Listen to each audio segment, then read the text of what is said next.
Hello, everybody. Welcome to Lorelines. Fowlin Hawk speaking. We had a nice week this week with the launch trailer and the PLL. We are definitely going over the launch trailer today. I hope everyone had an excellent last 7 days since our previous stream, especially that bot. We all love bots here. No, we don't. Botanist. Yeah, It's an important class. It has a scythe. Yeah. It's spelled BTN though. Pretty soon we're going to bring the angry botanist to you, Mr. Bot. Angie. We should have our own bot and name it Body Bonbon. Botty Bonbon. Oh my god. No. Please. Bonk, bonk, bonk. Bonk. All it does, yeah. To the live stream with you. Yeet. That might be a reward, though. True. So, guys, I haven't checked in with you that much this week. A little bit. How's everything been going? Stressful. Apparently a launch trailer came out for some game that everyone is talking about, and it's trying to dodge spoilers and wait until now So to Friday watch happened, and now I look like Charlie Day from It's Always Sunny. it. Oh my I god. just spent the last 2 days like neck deep in trying to remember my old French lessons and stuff. It's Oh, great. Yeah. For me, it was like, oh, they delayed Endwalker. Okay, I'm gonna go to bed since there's no launch trailer. And I wake up and everyone's like, "Did you see it?" And I wake up to like 20 DMs from people are like, "Holy shit! What did you think about this?" And I'm like, I can't was read a lot. social media or anything. It was a lot. My Saturday was me trying to prog Ultimate Coils of Bahamut with changed hotbars and trying not to think about the trailer, which did not go very well because brain go burr. Brain go burr. Yeah, literally, I've had trouble sleeping, and I can't think about what could be in this trailer. I'm so excited to see it. I'm pretty excited too, although I've been trying to intentionally suppress the hype, and I think I've been pretty successful. It's pretty much like this. Whenever I'm not talking about Final Fantasy, I don't give a shit, but the second I start talking about it, I'm in love again. I just can't... I don't know if I've, like... Maybe I've sundered off a part of my personality most days. It was about 5 minutes before raid, and I was about to close the stream, and then I heard them say something about trailer, and I was like, wait, what? Wait, what? And then I was late to raid, but only a little, and everyone else was too, so it was fine. We were all like watching it like, The raid can wait. Meowth, how about you? What do you think about our new earlier time? Doesn't change much, to be fair. I Aw. mean, you don't have to stay up as late. eh? Eh? You don't No, have I You don't stay have up an as late now. excuse to stay up till 6 in the morning anymore. That's just me. That can be helped. Ah, so you're a nocturnal, like Bonnie. No, I have fucked up circadian rhythm. That's Yeah. That's It's like Start to Barney. deal with daylight savings time. My God. mm. Oh god, I mean- daylight savings time. I was awake when it switched. Speaking over. of, I was as Ripped me well. up so bad. today's a reminder: daylight savings time starts. So you lost an hour consciously. Yeah, I was sitting there You got- talking to one of my friends on Discord, and I looked at my phone and I was like, "Oh, it's about to be 2 a.m. Okay, I should probably think about getting ready for bed." And then, like 5 minutes later, I'm like, "Wait, It's What? like you gained an hour. yeah." Ours was Is it the change- first 1 a.m. or the second 1 a.m.? or change of our it was last week, and as expected I spent one day living an hour ahead of everyone. Amazing. Such is the way of things. Meowth is Imagine a if you crap spent with- 1 month ahead of everyone playing Endwalker. Oh, jeez. Actually, I'm a I little mean, bit there were relieved. people that did that, and then they had it taken away, and it was the worst thing ever for them. So I don't envy anyone in the media tour right now. I was gonna say, I'm honestly personally a bit relieved. I said this in our Discord, but like, releasing a game on Thanksgiving is obviously like selfishly American, but really bad call for all of us in the Not U.S. to mention, not to mention the idea of like savage progression during Christmas. Yeah, it's a bit much. No, thank you. I mean, they wanted to say fall still, and they were stretching it. You know, Yeah. Yeah. But Yeah, I agree with truthfully- Roxas. This gives me time for Pokemon. it Hell gives me yes. another 3 weeks or whatever to get my dancer to 80. which, by the way, I'm apparently liking, even though I hated it up until now.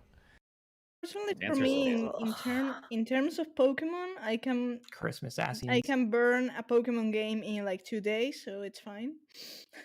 All I want for Christmas is Law Brea. All That's I want cute. for Oh, Christmas no. is bread.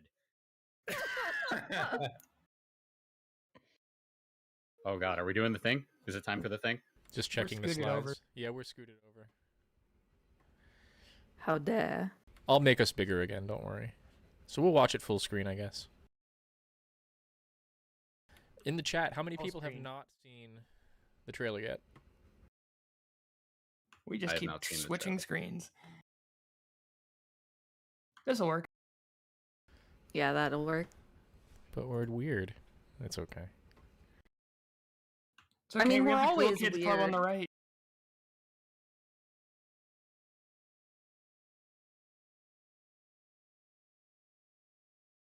Okay. Only 3 Roxas? But yeah, before we get into trailer stuff, just a PSA for anyone who hasn't actually followed literally anything else from the live letter. If you are an altaholic or you have jobs in the middle of leveling, you may want to go make sure that you level up on anything that's close to level because they have to do a database overwrite. And all jobs that are partially through a level are going to get their experience reset back to 0. Including wanna trusts hide and in retainers. chat. Yeah, Yes. they were saying that they wanted to give us a free level to like just take it to the next level, but they would have had to rewrite their database again to do that, and like they weren't able to do that because it would be too much. Yeah. They'd have to take the game down for like 3 weeks. I'm just testing that I have audio. I'm closing my eyes.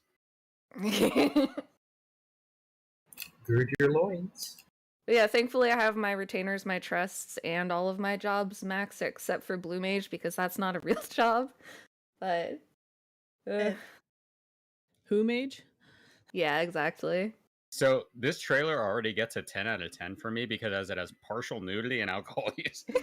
Oh no, zombies and so during the PLL, they said that in order to like give people a free level to adjust for the overwrite that they have to do, it would have taken them 3 weeks to make the changes, which is why they're just resetting it down to 0.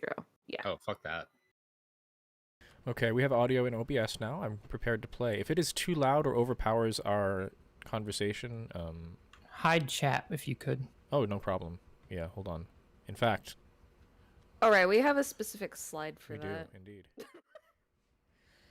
It's this one, and I will disappear the chat.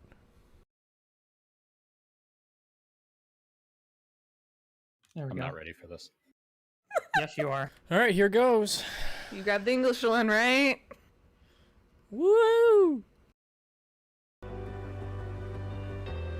You got the English one with the incredibly British voice actors. So you venture forth unto the unknown. A fate beyond the We don't have any. horizon. We don't have any video. It never Any ends. spoilers? Keep it black. I'm kidding. It never ends. It never ends. It never ends. It never ends. It never ends.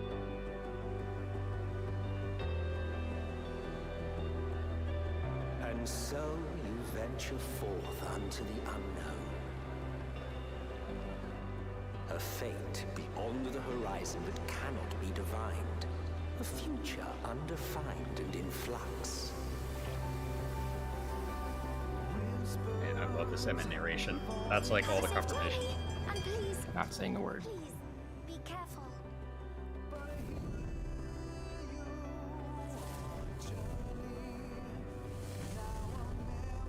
That which lives is destined to die. Love leads to loss. Every beginning has an end. Treasure every moment, every step of your descent. And there, in the depths where souls and stars rest, find your truth.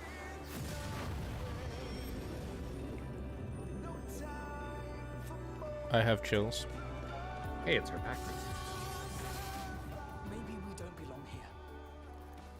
But neither do they. Not out here in the wind and the cold. That blue will be your guide, test and proof of your conviction. In darkness, seek joy. Walk free. I knew it. That's the Crystal Labyrinth. There is so much imagery in this. Yep. Okay. Let me relieve you of your burden. Ah, punch Oh mommy. no, I want to keep my Suffered burden. enough. Oh, Unileska, don't talk to me like that. The sky burns. The final days are truly upon us.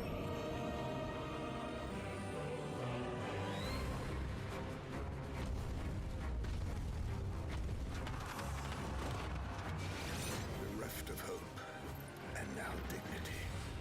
'Twas a grand, glorious dream we shared. I won't lose them. Not a one.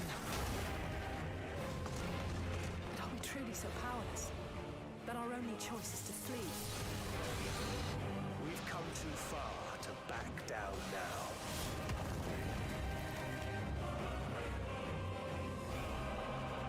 Shit. Wheresoever there is suffering and despair, you appear to fulfill your duty as defender of this star. Is that blue-haired guy the guy from Yulmore, but Garlean version?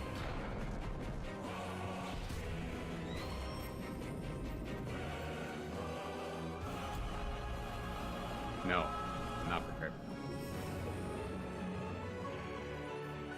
There must be a way to restore things to the way they were. To reclaim the perfect paradise we once had. It will be ours again. A world free of sorrow. Let the curtains fall upon this. The final chapter in the tale of the star.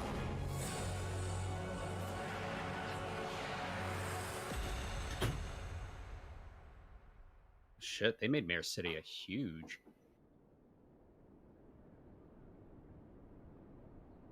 To have you at my side, it means more to me than you know. Thank you. From the bottom of my heart. Given what lies ahead, I did not wish to leave for later that which I could do today. After all, tomorrow is never promised.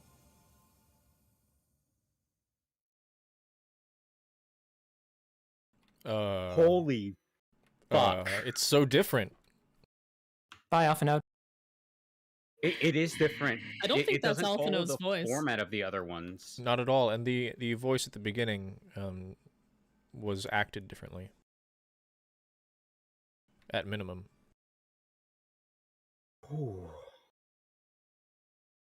So I'm There's a lot going there. Going on. Yeah. I need where to do you watch wanna that like start? 37 times. Well, let's I need to just watch start it.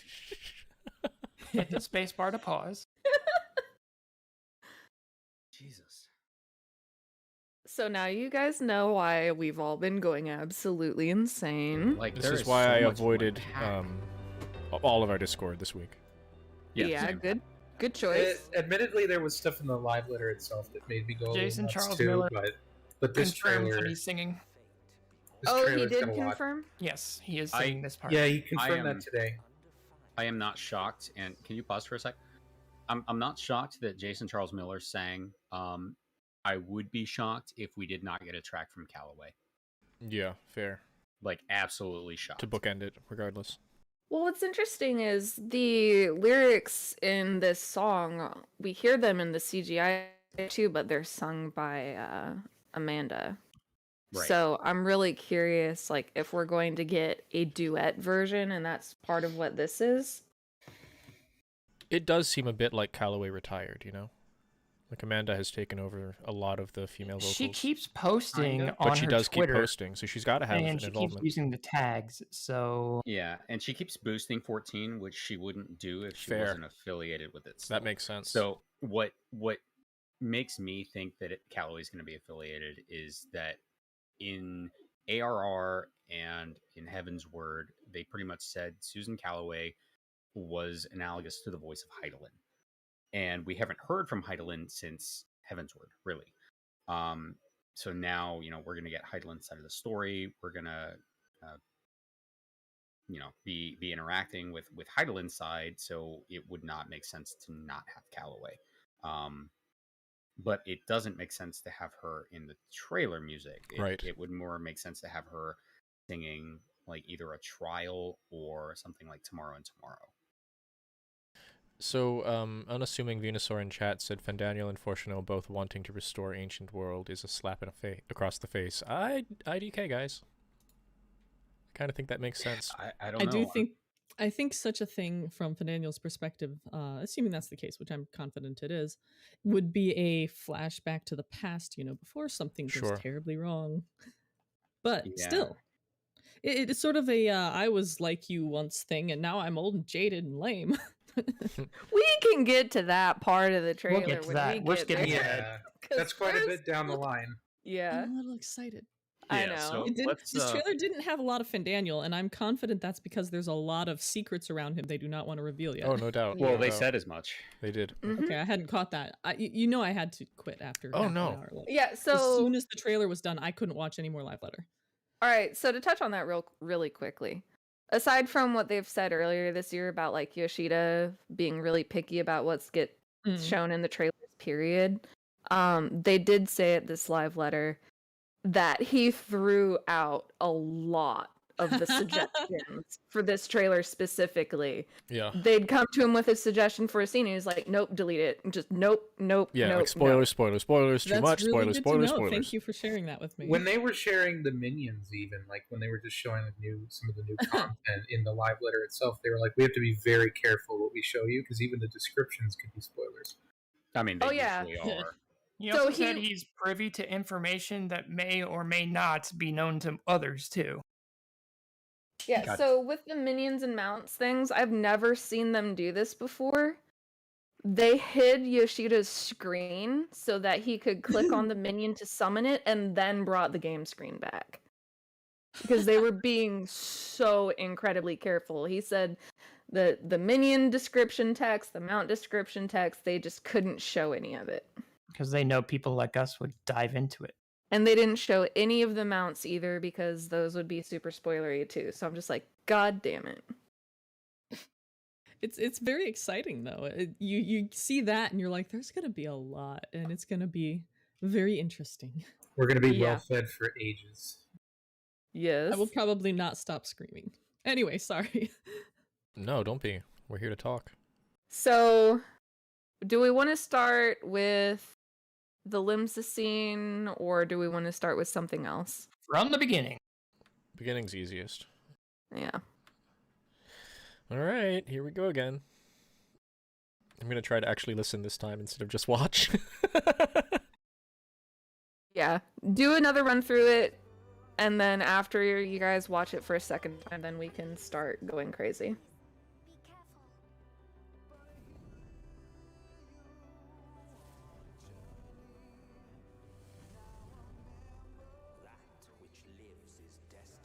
It's quiet. Yeah. I will bring up what Krista Genesis says, the entire dialogue can be for later. That is one thing they like to do in these, is mix Pause and go back. dialogue. Take the dialogue from one part, put it with another, or in the case of one of the French bits with Xenos, I suspect they've spliced together two unrelated things because one refers directly to the character and then one talks about him in the third person. Can you go to 42 seconds? I can, but really quickly, chat, you said that it's quiet. I know that's intentional. However, I don't want it to be too quiet. I want it to not overpower us speaking, so please let me know what the appropriate audio balance is. I'm not hearing what you're hearing. Also, guys, if you're watching the stream, cast, that is, like Bonnie and Cobe and everyone else, you can tell me if I need to increase it. You're fine. I can toggle between disc and the stream. Okay, a little bit further where we get to the ancients running in the streets of Amarot, it looks like. 42, 41 seconds. Yeah, further back. Yeah. Okay, we're here. All right, this scene right here. So one thing that immediately stood out to me is they have their hoods down. They have faces. Yeah, and they have faces, which Also, means, this is the beginning scene to the Amarat dungeon. Yes, it is. This strikes me as not being the recreation, but the actual events. Right. Mm-hmm. Right. They have faces. This is not a construct. Yeah, they had told us in the interview that the faceless alienish appearance was not how they actually looked, but it is correct. Nice to be able to lord it over people that I argued and fought with. I mean, what? Yeah, indeed. And let's actually talk about the body shapes as well. I mean, frankly. So, from what I can tell, they're wearing the same robe that is used for Vana, just dyed black. Yes. And they also have Right. Vana's white mask on. Yes. That may be a placeholder. Total guess. Who knows? Yeah. But yes. People have been speculating on it. And I see people have been speculating about the mask stuff all weekend, basically like going back and forth about like, did they all have unique masks, or are they like Vana's people, or like what's going on there? Is there a Lalafell? Nope. I don't see a Lalafell. They seem I'm gonna the do something typical weird really Elezen quick. build. Okay.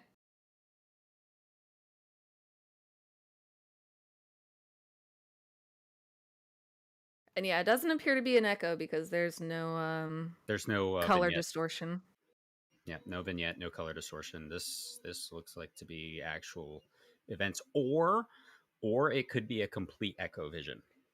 Because remember, if we only have a fraction of the echo, we wouldn't see everything as it was. But if a person with a complete echo saw it, it would probably be in full color as though they were actually there, which is kind of how it was in 1.0. Yeah, and I mean, that makes sense too, because we already know that echo visions look different for different people because we've seen what Makotos look like. Krista Genesis asks, would Vana's group even exist yet since this is pre-Zodiark? That's a good question. It's possible they were just like a group of friends or people who agreed on perspective in general, but they probably didn't at least have their goal that we know of later. So it's hard to say. Yeah, I would say that there would have been a faction that opposed the summoning of Zodiark before he was summoned. Another can't have been very many. Yeah. But another alternative to this is it could be another dream that Xenos is having.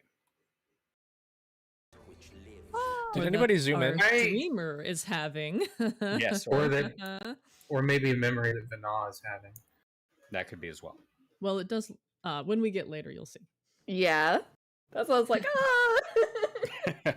That's why I stopped myself. Don't worry, there's a later thing. You'll see. Yeah. Oh god, it went white. What'd you do? I was doing a weird thing. Yeah, don't worry about it.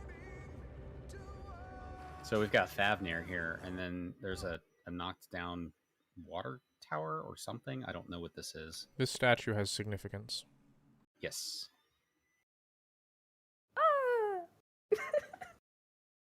It's headless. It has 2 heads. Guys, look, it's the Dementors. Or as you know from as you know from Final Fantasy VII Remake, it's the hooded people. Oh, except it's actually the tentacle waifus from the Amarot dungeon.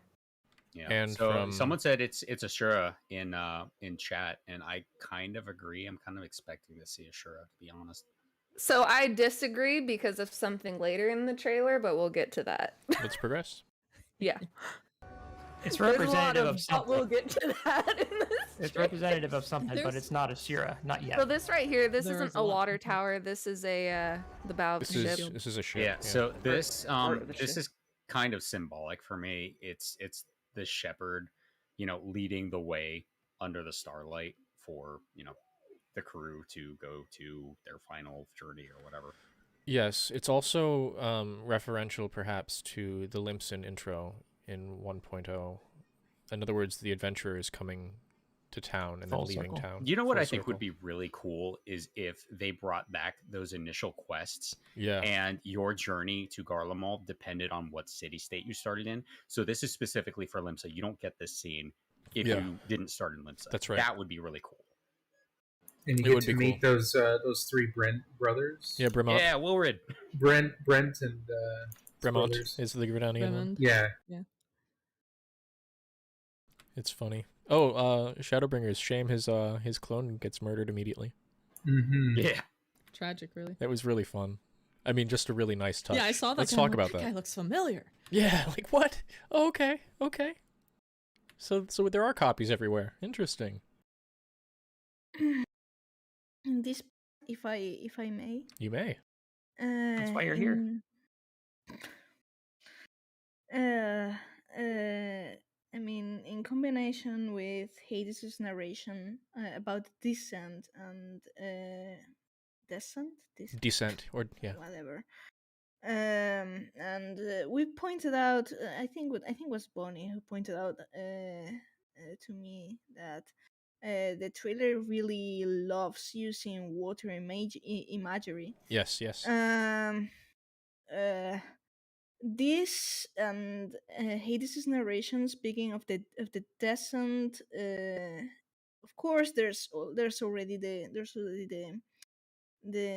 for fuck's sake, the theme with Hades and the Tempest. But at the same time, you see in this scene that afterwards, after he ends the narration for this part, the camera dives literally into the ocean, and as descent, in this image right now in front of me, I cannot help but be reminded of the Sunless Sea and what it means. I was also going to comment that this is definitely a shot of the stars and the sea, and it doesn't seem coincidental. No, yeah, see, certainly not. The sunless sea right there. It's interesting too, because I'm pretty sure some of the lyrics that I caught, like, it's very hard to catch the lyrics of the song being sung in this video just because there's so much voiceover. But it sounded like there was something about the eternal sea, which I don't think is a phrasing we've heard in the game before. Yeah, I don't think so. If that's correct, then no. I don't recall that. But there's also this may be. I don't think it's coincidental. Coincidental. My English is failing. 2 weeks of not being here is not working. But You're fine. I mean, I won't shut up about him either. But when Hades finishes when Hades finishes the narration, he says something about in the descent, something about the truth, and considering his his epithet, it's kind of amusing that when he mentions the descent, it's like in your descent you're going to find the truth, and I'm like, yeah, into the Sunless Sea, which is probably the underworld, and yeah, well. I hope y'all are prepared for how smug Meowth and I are going to be if we called certain things a year ago. I swear, I mean, I wasn't entirely joking. I wasn't entirely joking back a year ago before this whole thing began. Yep. But there were things into the underworld.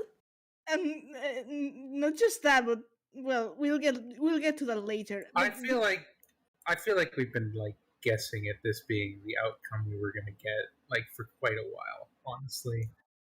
Yeah, and we're only now seeing the clear contour of it. Actually, you know what, Bonnie, the other day, like probably, I don't know if it was yesterday or the day before, I saw in Twitter someone. I don't recall the name. It was probably something Core retweeted, and they were mentioning Guild Wars 2 Path of Fire, the sequence of fucking the Domain of the Lost. It was like, we were speaking out this shit like a year ago. Yep. Like, it's always nice when everyone else catches up. A year later. Hey, we all get there at our own speed. That's not a bad thing. They can't all be lore hounds. Even so.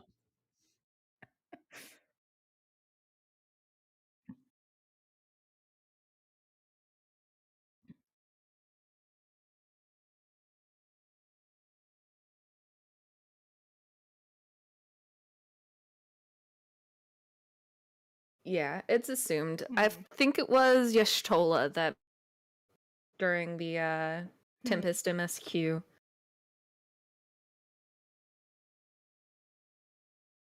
Yeah, when she was looking at the physical remnants of the city under the sea on the first, she was basically commenting, because of all the calamities, all of those physical ruins are long gone on the source, but they persist here on the shards. I will say that because of how they seem to be nigh on indestructible on the first, my assumption is with the source, they're simply buried because of the flood and the earthquake. That they probably were destroyed. Bear in mind that Anamnesis Anator was not within the recreation of Amaranth that Emet did. That was the entire point we went there, was to have something untouched. And it was fully pristine inside the main, like the lobby had some plants in it and everywhere else was absolutely pristine. So I think something could have survived. Everything, probably not.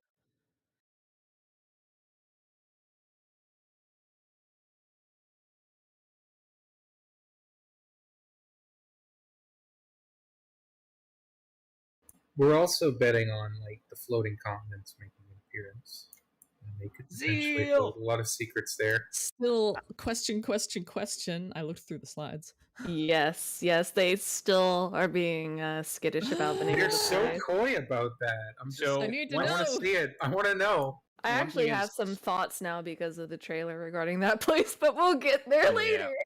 One thing that's interesting is that they never reveal the final zone, so them being coy about one of the zones just strikes me as this is something spoilery, but there's something even bigger out there. Like we know about Davner, Garlemald, and Labyrinthos, and then the other three zones are kind of like a little bit of a question mark, with floating continent and the moon being like just like a little bit more detailed, but then we don't know a lot.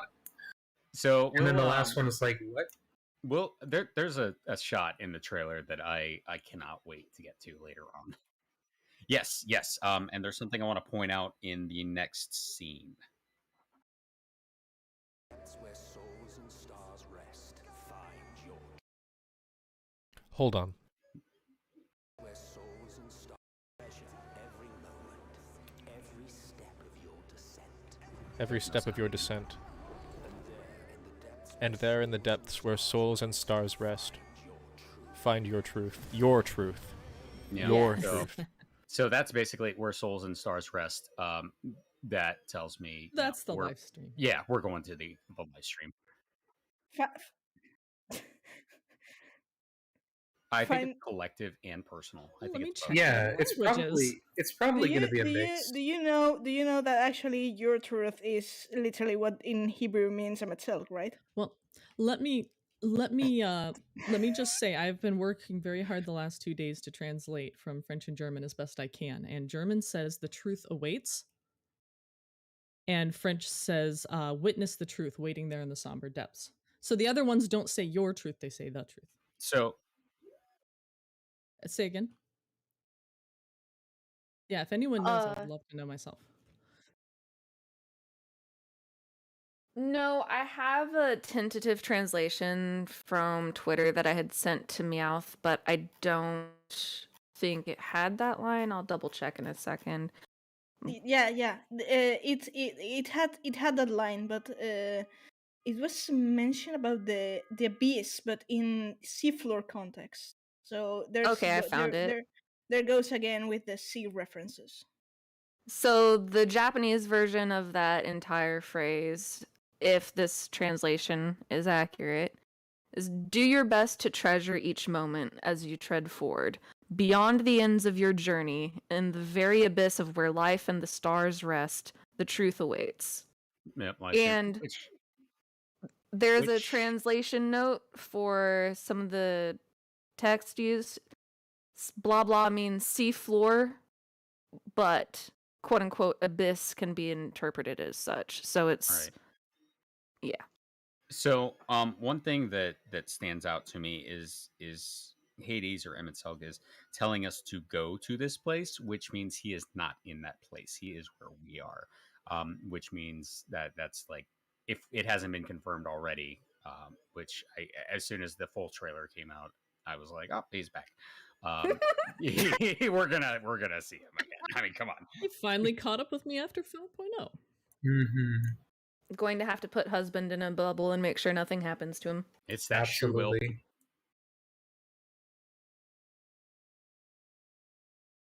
Absolutely. No, he never told a lie. No. I'll go to town.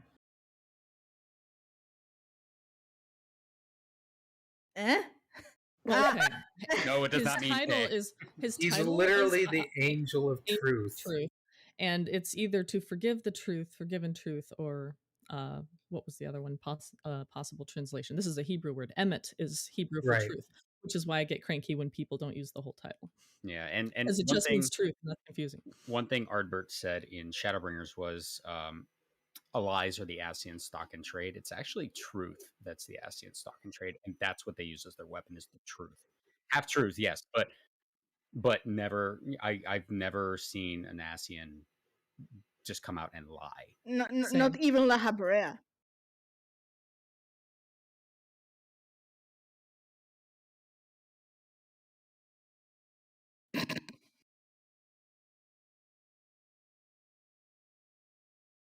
Yep. Mm-hmm. Yeah, go back and listen to Answers Now. It's a whole different song. Oh, geez, yeah. Also, before we quick, I want to point out for anyone who may have missed it, the color for these slides where they have the quotes on them, they change each time to be either aligned towards blue or purple. So, yes, and also, if you notice the pattern of the sparkles in the back. Yeah, no, in the back. Oh. Yeah, that's the first one is a swirl, so it's a spiral. The next one is going to be straight lines, so we have chaos and order here. And on top of that, the text thing I was trying to bring up is the color of the Azam glyph and has a similar pattern on it. Kolrath sludge They got a lot going on, even on just the words slides. Where did I cut out? Probably before then. Just start talking, see if they can hear you. I know I mean, OBS is okay, but it's push to talk is a little flaky. I can hear you. Yeah, I was just wondering if they heard my whole thought and what part they didn't hear, where I cut out. No worries, no worries. Also, I'm kind of tickled that the background on here split between the blue and purple is something that we did for our splash screen on our stream. I'm really happy about for that. a while now. Actually been onto that. Yeah. How long now? Maybe a month or two? Oh no, like 2 or 3. Sorry about the trouble, guys. I don't really know when or why OBS decides not to record me. The cast can hear me, obviously, and it's the same push-to-talk key, so my apologies. I don't know. I was just saying don't ever call Emmett Selk a liar or I'll punch you. I mean, you're not the only one. We'll settle it in a forum of debate like the ancients. Yes, but with swords. But with swords. All right, let me progress the trailer. I'm going to beat you with the power of my philosophy and this knife. So, here we have. I'm assuming the dungeon that we take to get into Garlemald initially, if we go back, but it also seems like it's slightly corrupted. Not nearly as much as the Tower of Zot, but we've got charred walls. We have that weird bony thing on the ground. If we progress forward a little bit, yeah, we had shots of this in the dungeon trailer too. Those are magic. So we see more of the on the left hand side. We see more of the little winding, whatever it is that looks like a spine. Yeah. Trying to catch it before the particles. I don't think you can there, but you I mean, can. this is as good as it's going to The get. change of shot. This enemy looks really familiar, and I can't place. It looks like one of those super gorillas. No, the one on the right. Oh, I thought you meant the one that looks like a helmet with. You mean the actual right? It looks like a Gabi thing. It's a bit like a Predator plus Gabi. It's new Magitech, I think. Yeah. Actually, it looks fine. Fine. Thank you, Warmech from Final Fantasy 1. Thank you. Yeah, there was definitely a model somewhere. Warmech from FF1. All right. When we get to the part where the blue-haired twink charges, I want you to pause it. Yes, we got to pull up the scene from Shadowbringers. I need to compare it. It's so funny to me, Cobb, because I had the same reaction to that guy. I was like, "Is that like Source Kai Shear?" Yeah, and I'm or like not the adjunct, but like the adjunct guy that the adjunct guy who gets kicked, and then he gets he gets there it is. The hole. Guy. Yeah, that looks like that. The guy who that tries looks a lot like it. Yeah, that's those are from that was the Flying Fortress, because you know the Lufinians. That was a good catch. Yes, good call. Thank you, Atma. Flying Fortress on the bridge leading to Tiamat. Flying Fortress, yes, that's. Wow, I'm actually now wondering if the floating garden is going to be called Lufinia. That's going to. Oh jeez. Oh well, that's Final Fantasy 1 for you. Oh wait, go up. Go up to where it says the. Which part? Final Fantasy Legend. That's where I know it from, because I played the shit out of Final Fantasy Legend 1. That game was hard as hell, even though it wasn't really a Final Fantasy game.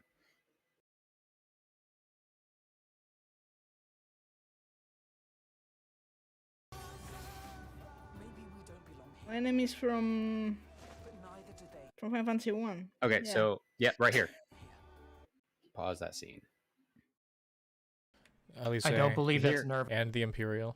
No, I think Alphino is talking about the Garleans here. It's like we shouldn't be here, but neither should they in the cold and the wind. Yeah, bring them in. They shouldn't be suffering when the end of days Lucia is and happening. Maxima right here. Lucia, Maxima, and Cyrena. There we go. Cyrena. Yep. They're all coming home. Sadu in the background? Yeah, it's probably Sadu. It looks like Sadu. Yeah, or and Sadu, then rather. like a blurry Magni maybe on the very right.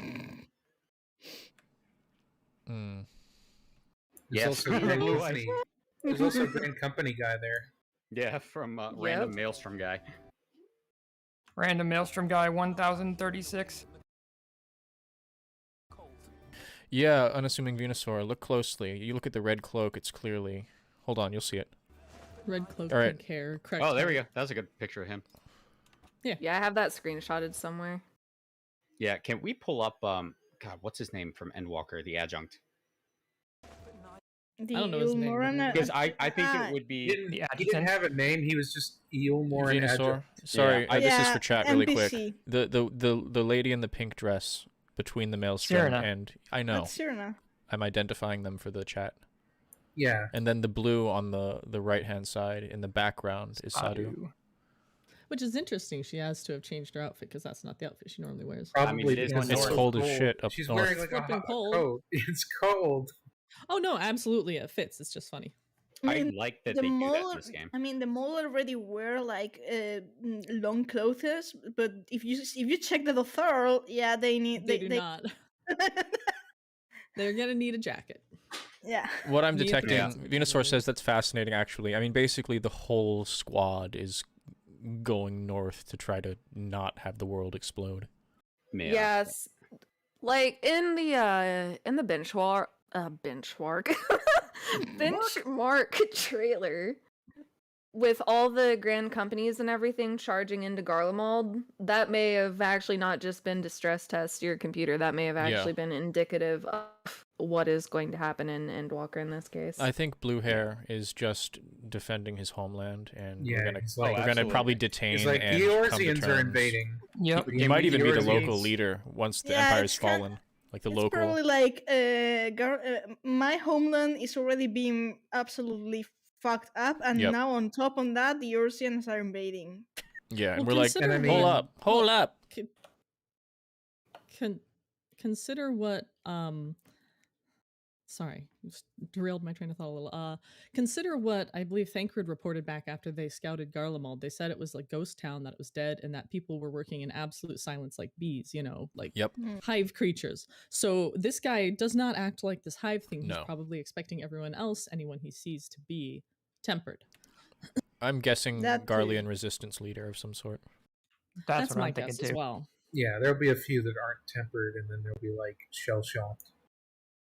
I do. Roxas had asked, I wonder what happened to Varus's 2 personal guards. I do as well. I mean, we saw them in that encounter, and then we pieced out. Well, Gaius and they've witnessed a lot.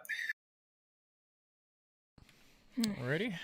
They could be part of the bodies that were littering the throne room in the end of 5.3. Yeah, can we go back to when we see the guy's face who charges? Sure. I'll try. Let me drop the frame Bonnie rates. Posted a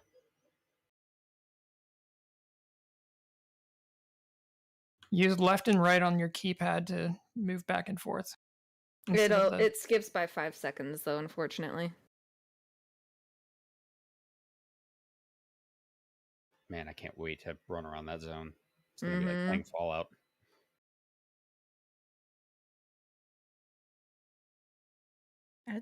Are those Garlean Just soldiers use the in the space bar background? quickly. charging? All right, so this guy, and can you pull up the picture that Bonnie posted? I think it's a different Blue face. eyes. It's a little bit Blue different, hair. but the hair's the same, and the eyes are what matter. Yulmore and Adjutant is The eyes are his what name. matter. You're saying it's a shard. Possibly. It seems possible. Interesting. If this guy could even be an adjunct to Nerva, who is another general, so he's fulfilling the same position. Yeah. Of course, the one on the first was a wimp. Yes, but well, this guy. This guy. Contrast between the two. Mm-hmm.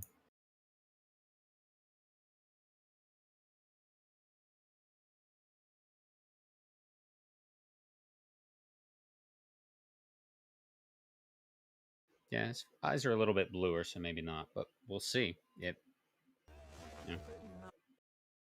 It is a little hard to tell too without having the character model to compare with. His irises are smaller also. Or something. So it's like I think we calculated it out based on options. There's like a 1 in 900,000 chance of characters being the same exact model. So the exact same thing doesn't happen by accident. Just put the video on slow-mo. If I put the video on slow-mo, then we don't get audio.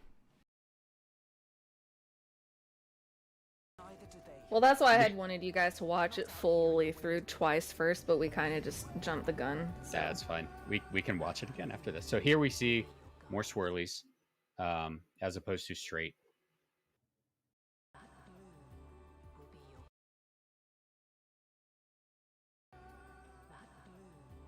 Our Lady of the Light looks a lot more solid here than at the end of 5.5. Our lol, you mean? I guess we'll call her lol for short, thanks. Or we can just call her Vana, because, you know. You know.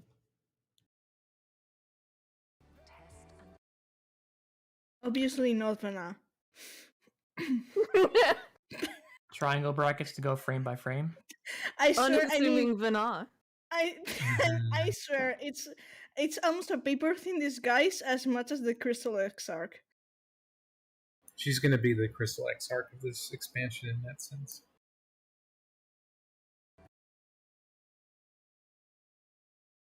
Here we have a lunar tier. So, I'm going to go off on a slight tangent about this flower. People keep saying that it's a Nymea lily. It does not match the lilies in the Nymea lily fucking flower firework thing that we got. Yeah, we've seen them. That's not a lily, and it's not a Nymea lily. Yeah, we know what they look look it's like. not. It's very close to some types of lotuses, but because we can't get a different angle on it, it's hard to be sure what kind of flower it is. Right. And Krista's right. It's not a literature. I'm just my immediate instinct is to look at the leaves to categorize it, but that may not be a thing that they used a faithful representation of. So notice that the real the plant, you leaves, could just look at the leaves, but notice that the leaves are damaged. They are not clean. Oh, that just looked like some leaves have odd edges like that. Mm-hmm. Anybody want to buy an eyeliner, Lily? No. No. Oh, that's pretty. I want to buy one. I want spider lilies. I want my blood lily. I want an Asphodelus albus. Looking at flower shape. If you want it, Meowth. Petal shape.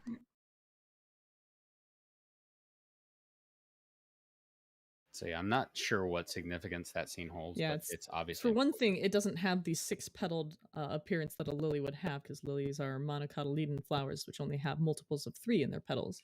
Mm-hmm. This one's definitely a dicot. The petals are completely wrong for a lily. Adolfo on YouTube says, but what if it's a lunar lily? Get out. I will smack the translation team. Pretty lily. Yeah, One thing I do want to point out, though, is it is emitting light, Concrete. so I think it does have some kind of light in it. Well, I mean, it's definitely magical in some way, especially it's because in English they actually say this bloom will do these crazy things to help you, which is like Zoelia interesting. In chat just said that as well. It's probably the bloom that will lead our way. Yeah. Exactly. It seems the logical assumption. I mean, what other blooms would we be talking about? I can see that they do mislead sometimes with these, but we have a flower. They're talking about a flower. Venusaur says the wall should eat it. So this is pure conjecture, but what if Vana took a select number of things from the old world with her, including that flower? And it's an unsundered I mean, I'd grab all the relics I could. Did you say it's an unsundered flower? He did just say unsundered flower, yes. Eat it like Skyrim. I mean, if you put enough ether in something, it kind of glows, right? That seems normal. Yeah, totally. All I know is, Lady Light, flowers are not the way to my heart. Fuck off. Wow, Bonnie, you're heartless. Tempering what about powers? Because some of what it says in other languages in that point is actually very interesting. Listen, sometimes you just gotta eat stuff. That's very Azem of you. These malformed flowers of today pale in comparison to the cubist blooms of Eld. See, that's how Hades is. You put flowers on his grave. Like, how dare you leave these malformed things to remember me by? Oh God. That's on par with the gurus. Chat, you're incredible. Thank you so much. Absolutely. This is amazing.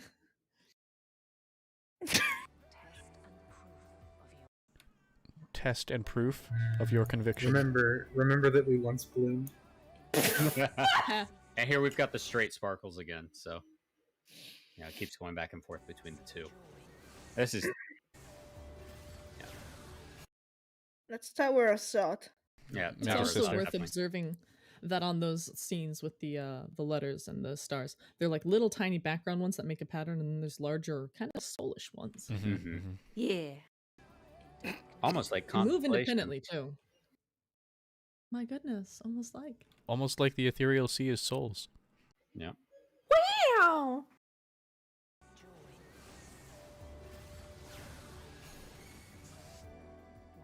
Cindy. They used the right sound effect. Did you hear that, Cobron? Any other 4 people in chat? No. It's been so long I didn't catch it. It's a sharp chirp. Let me go back. I have to say that even though I don't actually know what this is, they do use the right sound effect. I kind of know what this is, and I feel like I've been waiting 31 years to see this in a 3D render. Regale us. It just looks like a crystal labyrinth from 4. I mean, it does. It just does. What is it but a crystal labyrinth? So it's also reminiscent of the crystal world from FF9. True. Also very true. Yeah. It's basically this is what you. This is Final Fantasy Endgame. That's what this is. If you crossbreed the crystal labyrinth, the crystal world from Final Fantasy 9, and Lake Brescia from Final Fantasy 13. Yes. Yep. So So I Boras do- brings up a good point that it reminds them of the art Of with the Minchillian chain. and the That chain was- to Heidelin. Yeah, that was Mhm. my immediate thought as well. I want to say something really quickly because at one point I was doing a little emote thing for another server and I was trying to make a soul shard emote. So I used the little shards that rotate around Heidelin to use it. Mhm. Here on the left, right on the middle on the left, that I can see the Mhm. exact one I used. This is one of the things that orbits Heidelin usually, Yeah. or at Yep. least the same model. I'm sure it's a reused model, but it's not just, oh, this is Heidelin colored, it's also Heidelin shaped. Yep. Right. And this is definitely in the ethereal sea. This is probably us going to try and save In the Heidelin or depths. stop Heidelin or whatever we're going to do. Or I'm very it could be curious because I could see it going so trial. many ways. Yeah. I mean, Yeah, like the trial that Vinov / Lady Light was mentioning, because it sounded kind of like she was indicating, something with the bloom and all that. So that could be related to this. I do also want to point out that it's very hard to catch in this particular shot, but it does appear to either be a dungeon or a solo duty because we can see ourselves and we can see some of the trusts in here. Yeah, I would say Ions. 100% a dungeon. Pictorially speaking, you know what it reminds me of? Of a fractal. Mm-hmm. Yeah. It reminds me, honestly, of the Tower of Zot dungeon in shape, but it's Yeah. just crystals instead of flesh. Yes. It gives me the same sort of vibes. Yeah, because it looks like a kind of like a spine. I kind of want a Vina poster now. She is very so pretty. She's not see-through here either. This Indeed. right. She's glowing, but she looks solid.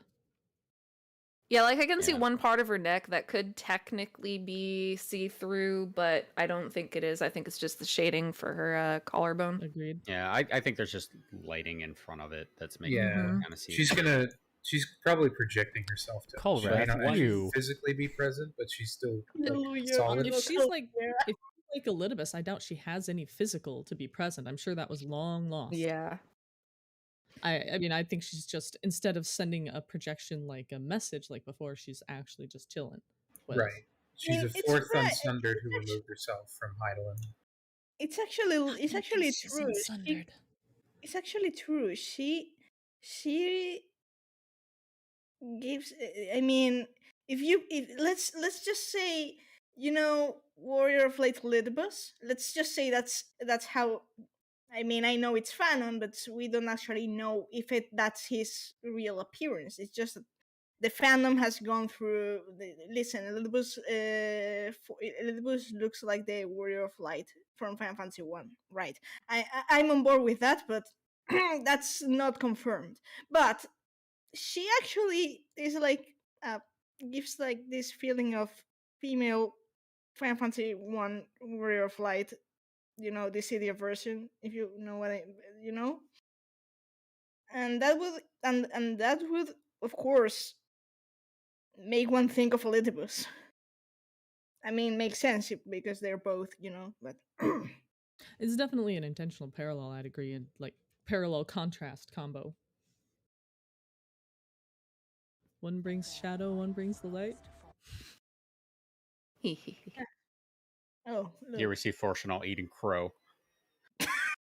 Honestly, if you look here, it looks like they're addressing the citizens of Yulmore. So yeah, something They're like, has to be discussed. We thought this was the calamity, but turns out it's the end of the world. So our we're bad. gonna need half of you to sacrifice yourselves to save the rest of us. There's a lot also we have exactly one Lalafell in the forum. Yeah. It's because they only were able to find one that wasn't pure evil. No, I mean, guys, there's 10 of them behind Fortuno in single file. That's why they are 99 members, because the Lalafell doesn't count as a real person. Wow. Oh god. Oh, that's harsh. Yeah, they need 2 Lalafells so that they can count as one. I said there's actually 10 Lalafells, but they're all behind Fortuno in single file. I want this glam. I want this glam so I can pair the top with the 2 V-Bucks. That sounds like Alice's outfit. Yeah. Oh my. You know what? Okay, so I only just noticed this, but the way the lighter folds at the bottom are is really reminiscent of the like spooky inverse shadows of the ancients. Nobody likes fleets. That doesn't seem like a coincidence to me. No, it does not. Also, the doors. That's sus AF. The size of the doors very much reminds me of the doors in Amaranth. Maybe they built it with prepared for when they get tall after the rejoining. Yeah. Oh my gosh. They built it with the future in mind. I hadn't noticed that. Also, why is Fortunal so hot? That's not because his he's fault. an asshole. Because he's begging to be pegged, of course. Bonk. And you wonder why our stream is rated as not for kids. Colress. Fortunal, my beloved. For children. Alros Art. Hello, Daddy.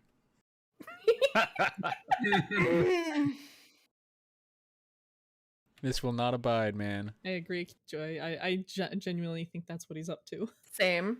Yeah, agreed. I'm still sticking to my tempered theory, and he did that to keep them away. Did what? So he, by disowning Alphino and Alizé, he basically was trying to protect them in the only way he could because they have been tempered.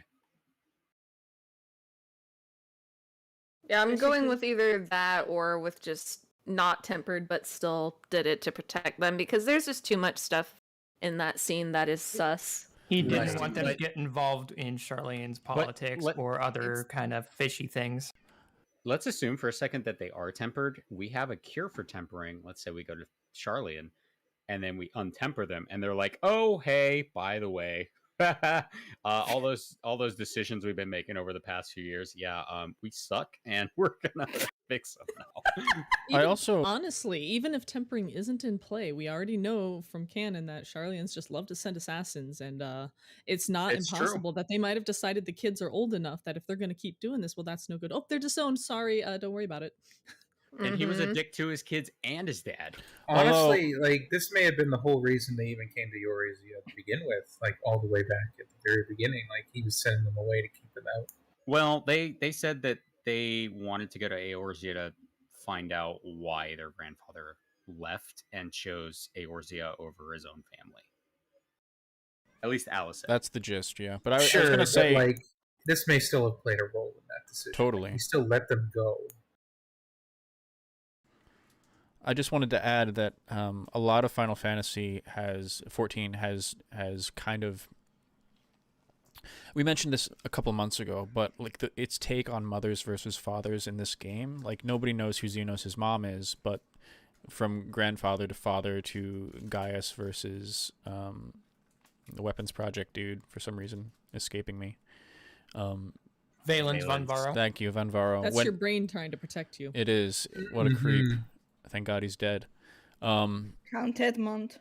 Edmond. Yeah, they're all so there's so many good fathers in this game, and they're very clear when one is bad. And even though this disownership thing is really, really bad news, it doesn't strike me as I'm not getting that vibe. I'm not getting the bad father vibe from it. There's something different about it. There's something different elementally about it. Mm-hmm. With all this in mind, I'm even more excited to meet his wife and their mom. We have her name now. Yep. But whose name escapes me because we've only heard it the one time. Emelian's.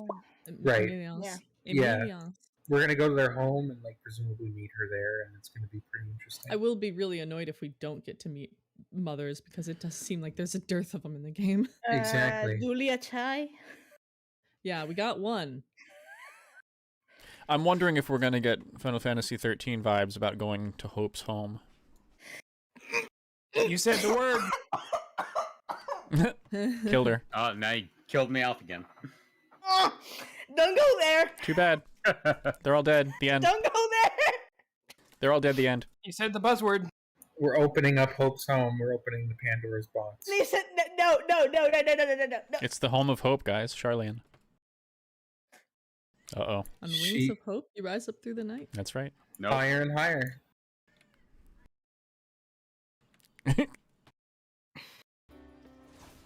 Ooh. Yeah, that's fair. I'm not going to go in a 13 tangent here.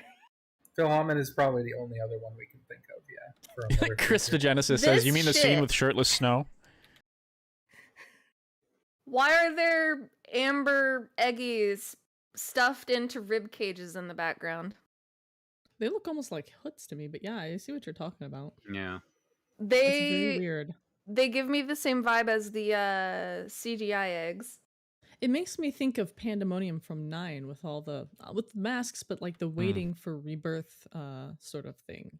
And yes, they there's some kind of an effect. I think it's an effect wiggling them, but they do, and it's weird. Makes me think of the Mako reactor in Nibelheim. But with the skeletons. Like, I mean, me and my, dark fantasy brain, my brain immediately when I saw this scene went to, I wonder if those are like pods that all the Solace clones are stuck into.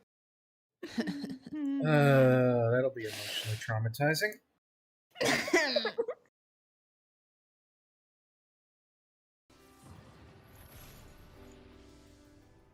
We get the face now. Continuing, yep.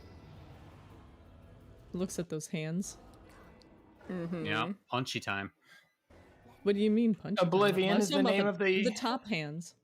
Oh no, the bottom one. The top hands look just like Form 1 Hades. Not like similar. Like the actual hands. That nail claw thing. Not the claws, the hands. The hands, yes. That's why I said hands.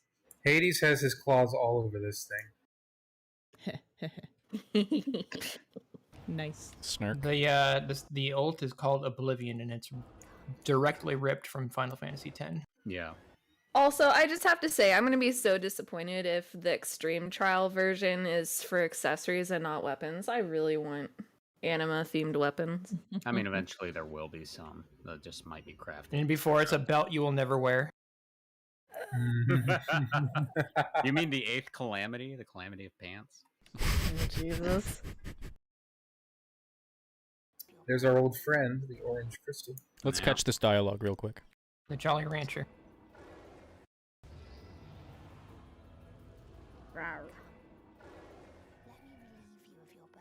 Come, let me relieve you of your burden. You have suffered enough. Who the fuck is he? So stop right there. Stop. Go back. Back. The start background. Words, please. So, yes. So the star background with the red and purple. So this looks like it's on the moon, but it also looks like the background of the Amarant dungeon. Yeah. Yep, that's what I thought. Yep. So this is probably inside of that. There's also some interesting, like, floating bits of rock in the bottom left corner of the screen as well, in crystal. It reminds me very much of the last part of the Amarant dungeon. Yeah, the colors are very different from there, like very, very pinkish and orangish instead of the reddish, but otherwise, yeah. Of course, that one had falling stars. I wonder if this one does too. We'll see. Also, as far as the voice that's speaking here, it's definitely not the same as the Lady of Light speaking. No, it's not any of the Scions, as far as I can tell. And I don't know about y'all, but it gives me a creepy vibe. For me, it's not creepy. It's like it's actually child protector. But in French, it's way creepier. Is it creepier in French? Just the voice. This is the tempter, I think. Like she wants to relieve that our line. burden. Oh, that line is very different in other languages. We've suffered too. enough. Go Is to it that enough? later. Oh, please. This is the time. Do you want me to hit it? Yeah, this is time. Very well. Let me find this. Amber asks, "What about inverse color spectrum?" I would have to check it, but it's going to be on the funky, probably dark greenish. Green. Ah, yeah, the unknown female voice. In German, she says, "Let's put an end to suffering. What else can we hope for?" And in French, it says, "Abandon this suffering. Forget it. In the face of this, what can you hope for but deliverance anyway?" Yeah, sorry. No. Life is suffering. Without suffering, there is no life. I can't help but wonder but it's if very Fandanian. that voice is actually one of the other Asians, but returned as a female. Maybe. I mean, it could be Ultima and Emerald are both female. Yes, Yeah. but Emerald about is technically gone. Yeah, and we don't know about Eudalaphon because Eudalaphon is still unknown. Yep. There's several voices in this trailer that I'm pretty sure are going to be our missing Asians. Yeah, as is Halmarat, even though he's at the end and he's the dude. Yeah, we have to hit the end of he's the dude, and he's just like looking for his rug the whole time. But oh, you found my rug. Yeah, there you go. Personally, I'm actually Thanks, sure it's Hasm. blue, but See, Vanna pissed on his rug, and that's why it was. That's just how it goes. So someone was asking for the inverted colors, right? Give me a second. I will also say, crap, what was I gonna say? Sorry. Oh, yeah, I remember what I was gonna say about this voice line, especially the German and French translations really strike me as one way that could possibly be Finn Daniel's motivation for ending everything. Well, this sucks, so I'm just gonna end it. Yep. There, Fal, show that on screen real quick. Sure thing. Oh, nice.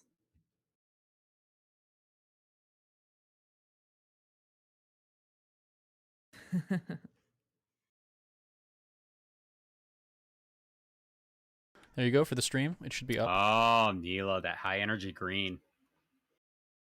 Color inversion. That's yeah, that's a little suspicious. That's so much like the twinning. Oh yeah, not quite as sick like though. The twinning is more like variation. It's more like an undead but green. It goes from bluish to yellowish, and it really like the center. If you put that on a band, the hard center of it is pretty much that greenish, more or less. It's sus as very sus.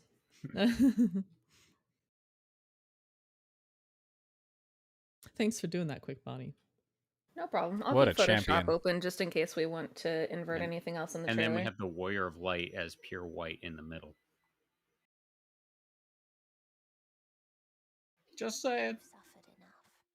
And their hand is clenched, which could be anything, but they did just show the hand closing on the Asm crystals, so it would make sense if those two scenes are one after the other and they're clenching and holding it close. So, don't hit play.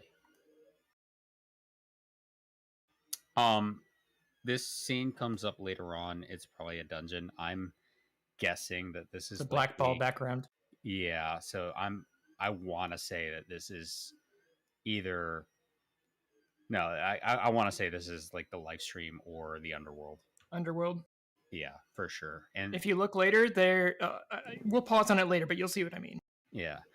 One thing I do like about the Reaper LB3 that we see here, though, is it looks like a mix of that Heidelin blue and Zodiac purple, which tells me this is more of a balanced class between the two. It's not like full-on darkness. It just, uses void, but it also uses light. Also, something I want to point out in this scene, if you look on the left, you see part of a wrecked ship, and you're going to see a lot more of those later in the trailer. Yeah, there's masts just left of the Warrior of Light. Also, I question the sense of using LB3 on a slime. Piloting the Flying Dutchman confirmed. Right, yeah. Ship of Theseus references confirmed? Mm-hmm.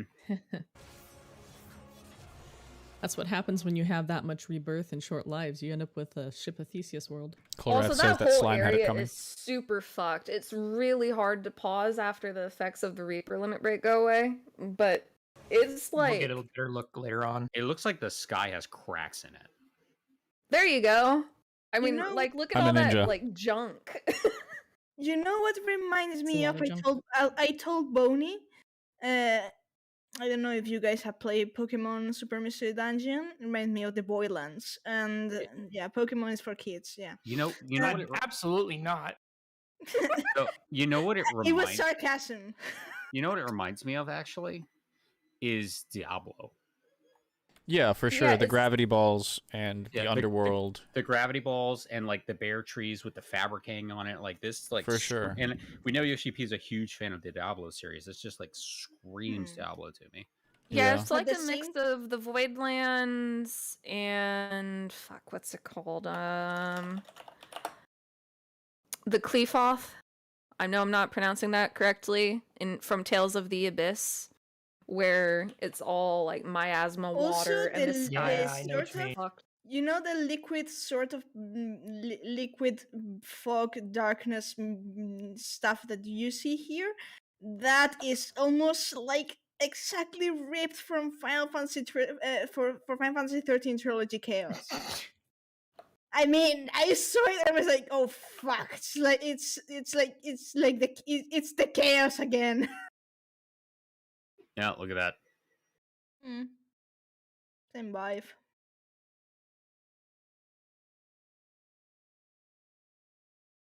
We'll see a better version of it later here in the trailer. Neela, you followed my Lord Dive run of the third trilogy. You know what chaos looks like. Oh yeah. Promethean vibes? Oh yeah, just talked to Bonnie about that. Don't get me started. Bonnie has a few things to say about God, that. the more I look at this and the more I'm like looking at the Reaper, I'm like, I'm so glad they're adding a Reaper to the expansion where we literally die. The one other thing that this dungeon reminds me of, I don't know if anyone in our chat has played this game, but there's an MMO called Skyforge that came out, probably like 7 or 8 years ago now. And any of the areas that are like taken over by this weird like necromantic faction have these like garbage heap looking things like this dungeon does. Where it's just like a mix of bones and wood and metal and stone and basically whatever else is washed up. Let's continue. Fire! Basically fire, yeah. Star shower. Another star shower. The stars are coming from above the moon. It Mm-hmm. appears.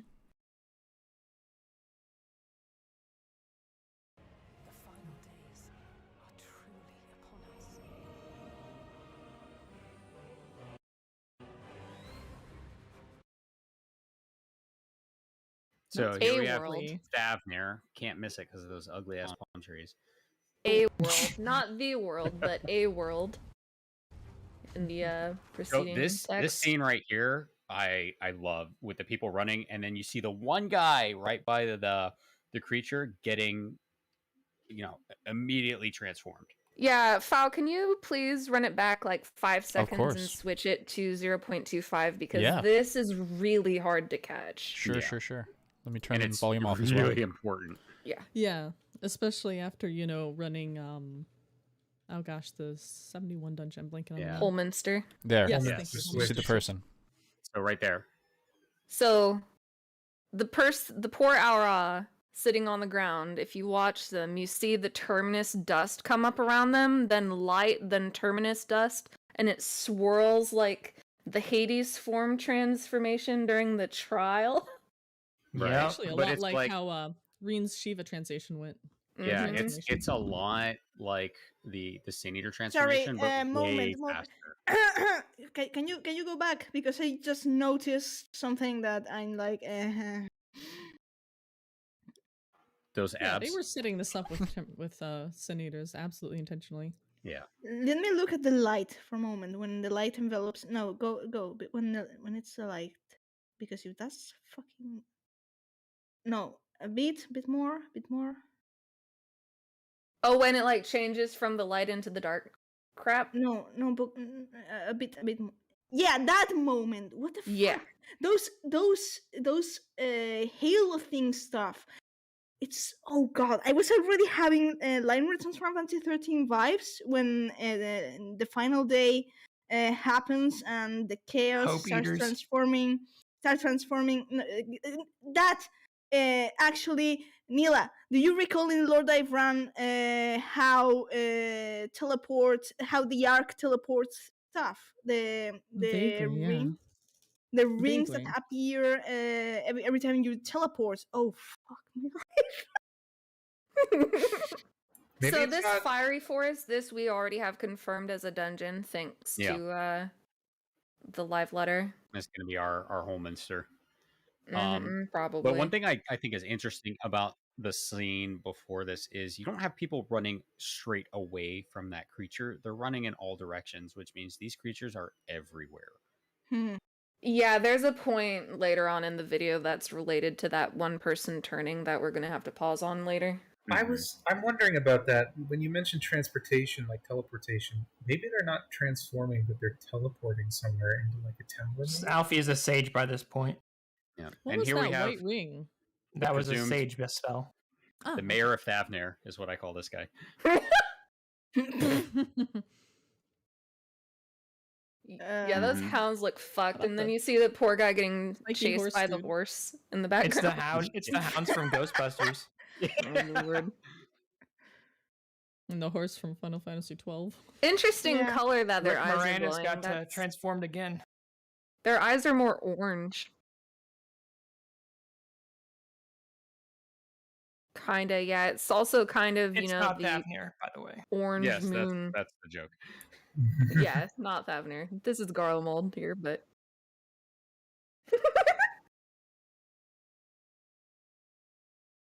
I bet the dude's ears were just cold.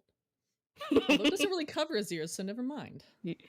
But yeah, the Bro, orange get a better being hat. similar to that of the eclipsing moon is making me sus.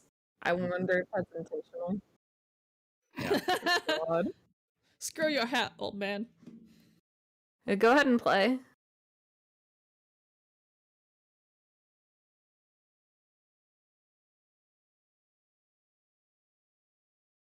Oh, hey there.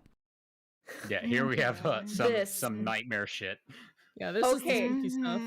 I have thoughts on these, as disturbing as it is to look at. This is Terminus shit right here. Smile. So this is going to be one of my tinfoil hat moments, because I've been stuck on something a little bit later in the trailer. I think this might be us having a vision of how we met our demise back in the original Unsundered world. These are parts of the faces of the first beast, but they're sticking through like either the ground or a bush. Yeah, it looks like a Asm is bush. hiding in a bush, damn it. Surprise! Unacceptable. I can't accept that. Yeah, and it's in black and white. It is so creepy. And You also have the making it faded black frame. and white instead of, our usual echo tone. Yeah. We know the first beast has red on it. You know what this reminds me of, actually, is when Titania was reaching out to us. Sure. Yeah. And it was kind of like, true. yeah. Oh, Come the and play sound with says us. hello. Yes, Yeah, exactly. come and play with us. Come and play with Lord. us. That would be awesome. I'd love that. Do you actually recall the keening that precedes Titania's hello moment? Mm-hmm. Yeah, well. This is just so creepy, and at first, the first 5 times I watched it, I was like, oh, are they sticking just showing us a really big close-up of the first beast for some reason? And then I was like, wait, that's clover and grass and stuff. What the hell? It's also such a flower. weird angle. Like there's a bloom at the top of the head. Like you rotate and one's at a different angle. How many upward, there? downward. Or is many? Yeah, this. This gives me the impression of someone, possibly us, is having a nightmare or something really trippy is going on. This is some Japanese horror shit. Yeah, it makes me think more of you're trapped inside this thing and you're getting visions from it or something. Oh god. I don't want to get bored by the first beast. You could be having a vision off of someone else, maybe. Maybe we get cocooned at one Doesn't point. look like a normal one. Then there's this. Save the grapes! Oh shit! This trauma is what I'm paying for. Plot twist, the grapes that we saved were just, a bunch of little mini first beast heads. No, this is Nerva, definitely. I suspect it is. I think he's just in an underground bunker, hiding underground or something. Right. Grand and glorious dream we had once. I mean, I'm wearing still saying Nero, but I will also Not Nero. Not Nero. He has armor already. It's not Nero. No, he's already proclaimed that he's given up that and is chasing secrets. Yeah. I definitely bet that's going to be Nerva. You know the thing. He's wearing Judge Bergen Judge armor. Yep. That's just sorry. It's Judge Bergen, I think. Yeah. It's just Judge Bergen. They have such nice white teeth. That's the law's order. Want the dental plan. Yeah, but the law's order sets they're each one modeled after one of the judges. Mm-hmm. And back to the blonde and not the teeth and tongue, please. No, absolutely not, Bonnie. I want the Terminus Beast dental plan. And the other thing is that if if you check the Garlean banner there, I'm not sure if this is my memory playing tricks on me, but the chains in that banner are white instead of completely black. Yep. It looks hand right. drawn. No, that's correct. Yeah. This is normal. But Kolrath brought up a good point. In the media tour, we see the trains. This looks like the engine compartment of one of the trains in the subway. Yeah. So he's probably in there. Yeah. I'd also like to highlight the other translations for this line, because these are another one where it's wildly different. In German, he said that this voice says, "The noose pulls tight, slowly but surely." Hmm. Hold on. Yeah, I don't think it's Gabrant, because Gabrant's armor. It would be. You don't change Gabrant's armor. And in the French version, it says, "This world is plunging slowly but surely into the abyss of despair." It's much less personal and more like general in the other languages. Yeah, I think I prefer the English one because it's much more specific to the Garlean people, which is what I mean, if this line is spoken by a Garlean, I mean, in English you get the feeling that they are speaking about Garlemald, and in a sense it could apply to them, but this apply to them. This could also be an Asian speaking. Yeah, that's what I thought. Back to what I was saying real quickly about it looking like Nero because of the hairstyle matching. I wanted to point out that they could just be using his hairstyle or model to throw us off, because there could be something about the actual NPC that is too spoilery to show, but they wanted to show this shot. Right. Because it's not uncommon for them to pull bait and switch with models as necessary, whether it's like, you know, a boss or a monster in a dungeon or whatever. Yeah, I'm for still sure. thinking it's representative of Nero. The gremlin was actually Hades. Or Nero becomes the Emperor. Or, you know, my shit post that I put in Discord yesterday where I was like, oh, hey, maybe Nero has been Nerva all along. I still think that Nero, if he ever ascended to any kind of political stand whatsoever, is going to proclaim himself the crown prince of the Allegan Empire. He doesn't care about ruling. He just wants to be better than Sid. See, that's what I was gonna say, is that if you offered him, okay, we want you to be emperor, he'd be like, what? No, I've got shit to do. And then you'd be like, you'll be better than Sid, and you'll be like, okay, I'll be emperor. I've got toys to toy with. It's the only way to do it. I mean, in any case, I mean, being blonde, it's kind of, you know, usually it's a Galbus trait. It runs in the family. It is, but also it does match Nero's exact color and hairstyle, and I don't believe we see that hairstyle anywhere else. I've been like big placeholders. Yeah. Well, it would be an engineer in the train room. This is also it's Nero's little brother. I would actually, good, so he just gets trains. I would actually disagree that Nero is over this Sid thing. Nero's little brother Scott. Go ahead, Cope. 0.4, because he's still very much competitive with Sid. He's not to the point where he wants to kill Sid or you, but he still very much wants to be better than Sid and acknowledged as such.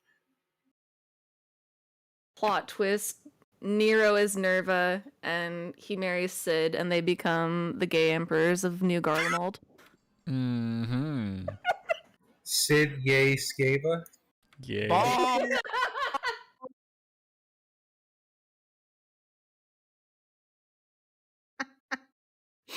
Yeah, it is more of a rivalry. Just wait till we go to the live stream and tell Hades that story. Yeah, we put Sid on the throne. And no. Kind of a long story.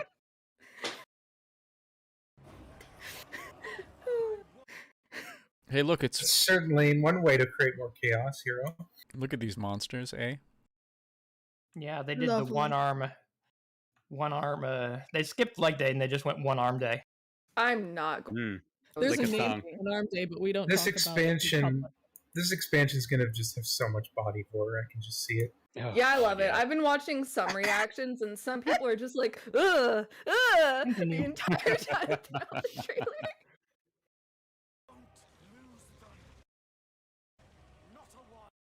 I hate these things. By the way, the one that's talking right now is Graha. So this warrior AF, I don't know. I won't lose them. Not a one. Yep.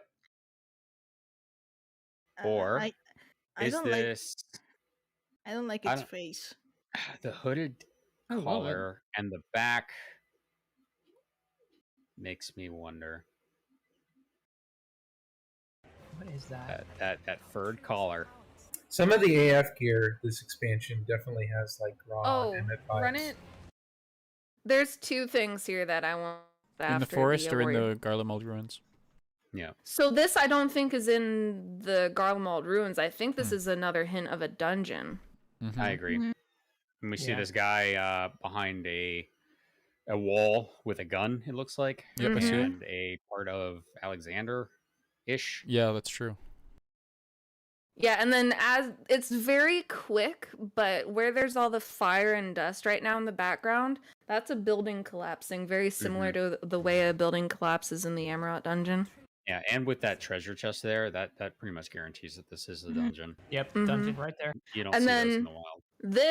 the following scene is another dungeon scene. It has the Asura statue in it. I'm not certain those thoughts are mutually incongruent. Where these ruins are, I don't know. Well, these Garlean ruins. Yeah. So this here, though, this is that first beast serpent thing, and it's circling the Asura statue. And we also see ourselves fighting the serpent thing in the same location in the trailer. Right. So this, I think, is the last boss of the Thavner on Fire dungeon. I agree. Interesting. So I'm not convinced that Asura will be a boss of the dungeon because of that, but there is still, I suppose, the possibility of an Asura trial. I mean, if they're desperate enough, could they not summon Asura to try and fight the final days and wind up doing something worse? I don't think there's anything worse, but they certainly could make things worse. Also, I hate that that thing has centipede legs. And now this guy is panicking because I'm sure that everything's gone to shit and he's powerless to help. Yep. It's having a bad day. That's to gesture hands up. That's exactly what that means. Also, note that the sky is on fire in this scene, and the last time we saw him, the sky was still normal. Yep. Yeah. Ooh, that's bright. Ooh. But here we have the final days beast that we're fighting that we just saw. Future's so bright, no one can see I'm fighting Terminus beasts.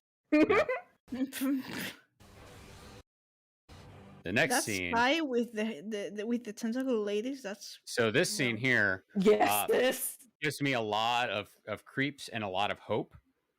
This is You can see the I always second say half of the talking. transformation. Yes. So this male aura has really long hair, and it looks like the Alphino haircut. Oh, that's one of the default hairs that the Aura males have. Oh, okay.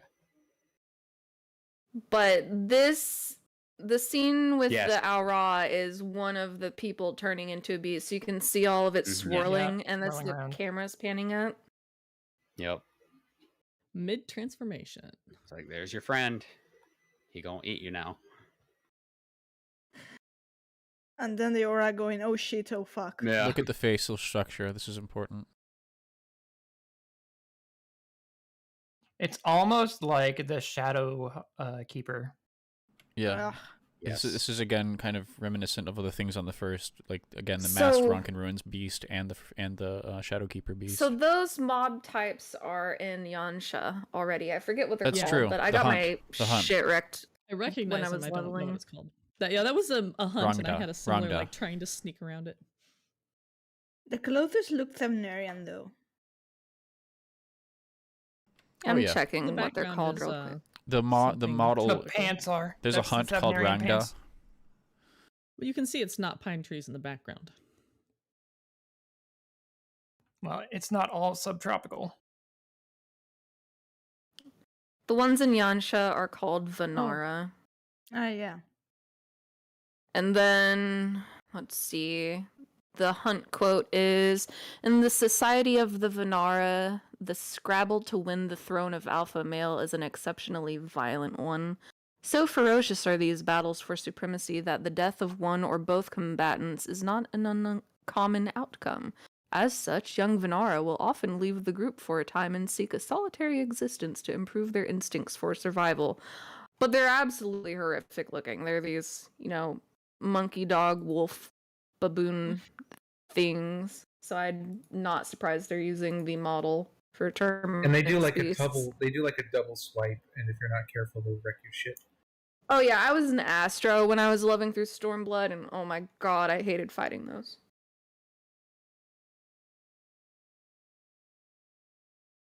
Here we have a Dahak. Probably trash. One of the trailer guys. Yeah. Same orangey eye color. Again. Yep, same orangey eye color. I'm thinking this one might be a solo duty, similar to the Lakeland solo duty that we had. Maybe. That's possible.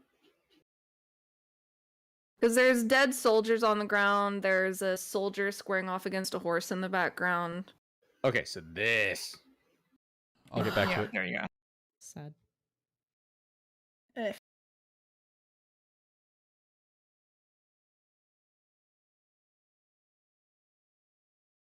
There it is. Yeah. So I'm fairly convinced now that this is an Echo Vision, but I think it's FNAF's Echo Vision. All right, I'm going to give you guys the same cursed thought I had upon first seeing this trailer, which is, gee, I sure hope that's not Hyphlodius. Probably oh is. my god. Oh, please don't let it be him. I will say, and it of is course, not in any way. Oh, go ahead. Vanad just looked away and let him die. I will say it's not in any way look like an Echo Vision to me. It looks real. It looks like real. either a memory that's not echoed out. So it looks yes, no color alteration, no nothing. Yes, but this, if it is Vanad's Echo Vision, then it would be a complete echo, which doesn't. Which it's possible that it would not have that color shift or a vignette, and it would be. I don't think Vanad's unsundered. We've been pretty sternly told there were only 3 escaped, and I don't think that's wrong. We'll see. And we've also got all the dialogue that talks about there being a shard of Hydaelyn and Zodiark on each of the shards. Mm-hmm. Again, the heart is different because Zodiark is sundered. He's in the moon on all these shards. That's why they're rejoining the shards, and Elidibus is not sundered. So there is a distinction there, admittedly. I just don't think that they're going to be like, oh yeah, by the way, there was another unsundered the whole time. We'll just doesn't fit to me. I'm still like, maybe it could be. They could go either way there. It's also entirely possible that Xenos' dreams of the final days are getting souped up. Lunar horns. The spiral weird horns instead of a face. Yes. Yeah, see, here she Mila, is. Only 3 were fortunate enough to escape the sundering. Here she is walking through it with sadness. Are you implying she was unfortunate to escape the sundering? From Emmett Selk's view, yes. He would have said something. Oh, by the way, there's another unsundered out there. Watch your ass. But he never mentioned her, not once. Not by name, not by yeah. Yeah. Yeah, that's why I don't think she is.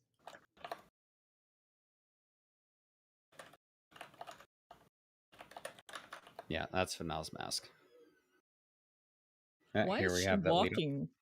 Why is she walking? If there's a big problem, if people are getting eaten, should you either be running away, running to do something, or helping?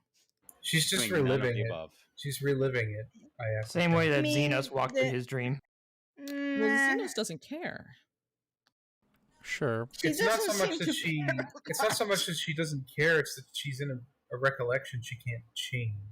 So, unassuming Venusaur, it makes sense that she looks exactly the same because, quote unquote, she shall ever choose the form that she takes. So if she likes how she looked, then she would continue to look like that for forever. The form I take shall ever be my choosing. There you go.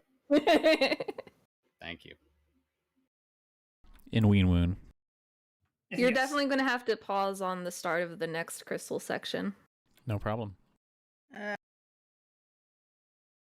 Is that no? I thought that the ancient that passes next to Vena has horns, but no. No. But once again, we have Hura, Ella's, and Height is what we're seeing. There's quite a few people on Twitter that have been like, "Oh my god, that's Hades," and I'm like, no, not even remotely. He's just wearing horns for the Halloween party down the street. All right, this shit. So I'm gonna guess that this is the entrance to the dungeon / the labyrinth, the crystal thing. Yeah. Yes, I agree. What is intriguing to me is that the entrance is purple. Yes, I completely agree. And very spherical, like you can see curvature. So this tells me that it's something of a barrier, maybe, to protect from the light. I don't know. This was in Final Fantasy IV. I'm wondering if this area, like aside from the obvious, ethereal sea potential connection, or the interior of the planet connection, I am wondering if this is remnants of Zodiark and Heidelin's original fights, and that's going to be the explanation for why there's so much crystal debris everywhere. That would be amazing. I would love that. Interesting. Could this be... This is where the fight happened. Is this like the equivalent of Amarat, but Vanna's test? No. I don't think it's going to necessarily be something like that. I don't think so either. So here's a question. What if this is what's under Mordona? Yeah, I was thinking that's that. kind The crystals of what I'm look thinking. exactly the same. That's what I'm thinking, yeah. Mm-hmm. Oh, you're right. The rocks, yeah.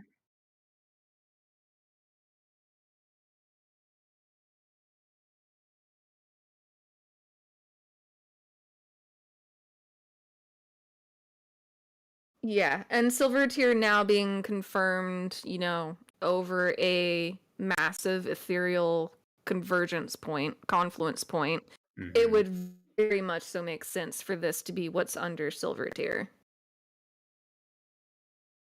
That would be incredible. Yes. Yeah. And also, like, the crystal debris and stuff, if we do see more remnants of purple in there to indicate Zodiark, I wouldn't be surprised if, like, we also get hints of, like, an expulsion path, so to speak. Says Val might be silent again. Sludge, if you can hear me this time, I was talking about how the lore of the 12 in Silver Tier Lake is the font of all magic, not unlike the door to the Espers in 6 or the Land of Summoned Monsters in 4. It's the expression of where magic comes from. It's the unseen realm, yeah.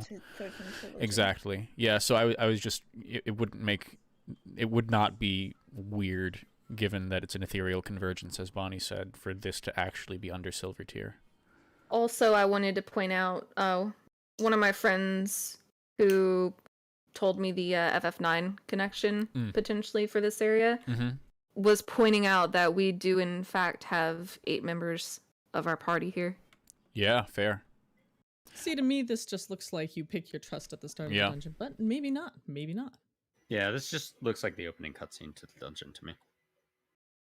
Quite possibly, but he was telling me about a part of the story in 9 where you have to pick. Yeah.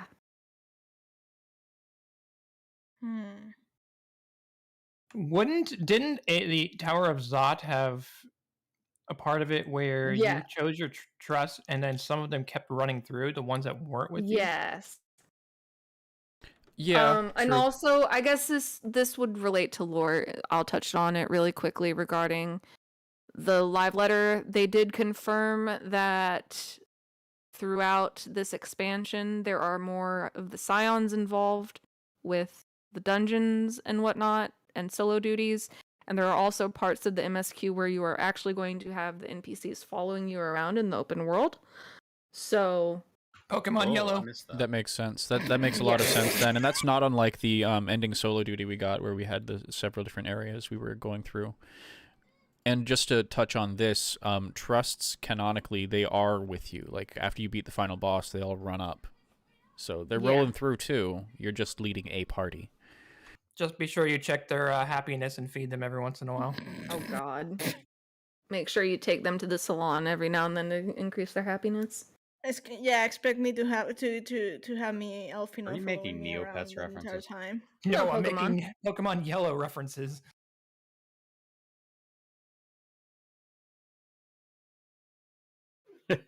Colrath, yeah, just doing donuts in the middle of a Garlemald's Mall lawn. Yes. The yard lawn. Final Fantasy IX. Where is the screenshot? I'll grab this screenshot real quick if Fal can pause it. So too far. That's gonna be an interesting part. Yeah, so right here, this is me thinking, okay, my best friend's gone into the live stream, and I'm gonna protect his body so nothing fucking happens to him until he comes back. Because he knows you're play. He knows you're coming back.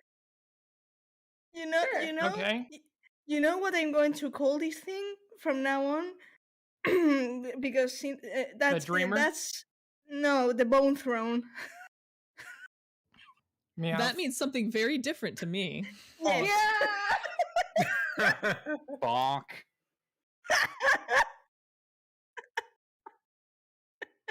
I never played it, and I don't have any desire to. I'm listening.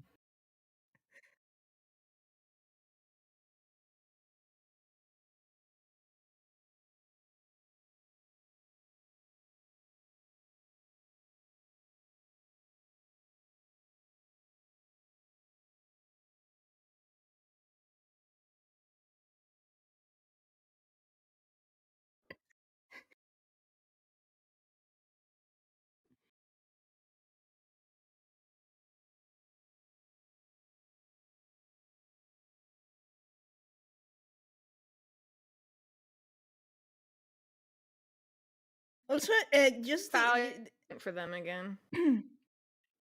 Also, one thing. Do you guys realize the I don't know how to call it, but it's like you're the warrior of light sitting on Garlemald's throne, and I'm like, yeah. I'm now Emperor Solus' successor. Fuck you, Xenos. Yeah.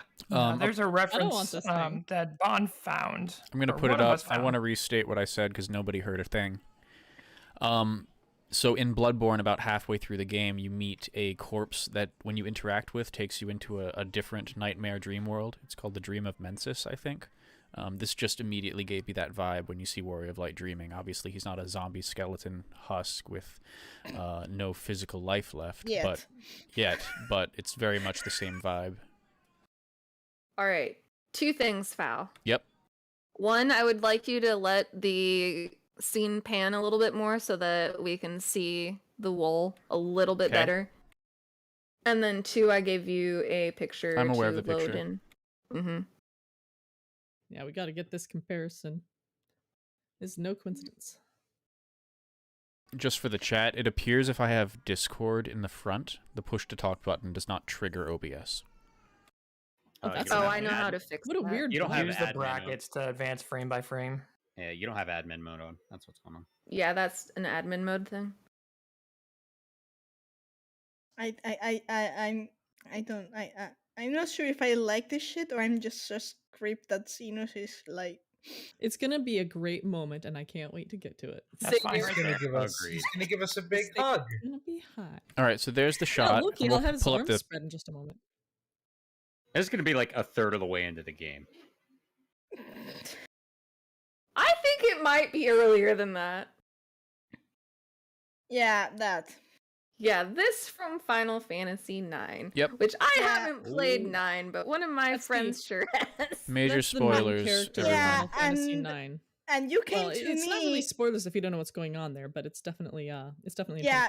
Yeah, but Bonnie came to me. It was 6 a.m. in the morning. I casually woke up the day of the trailer. I asked what the fuck was going on.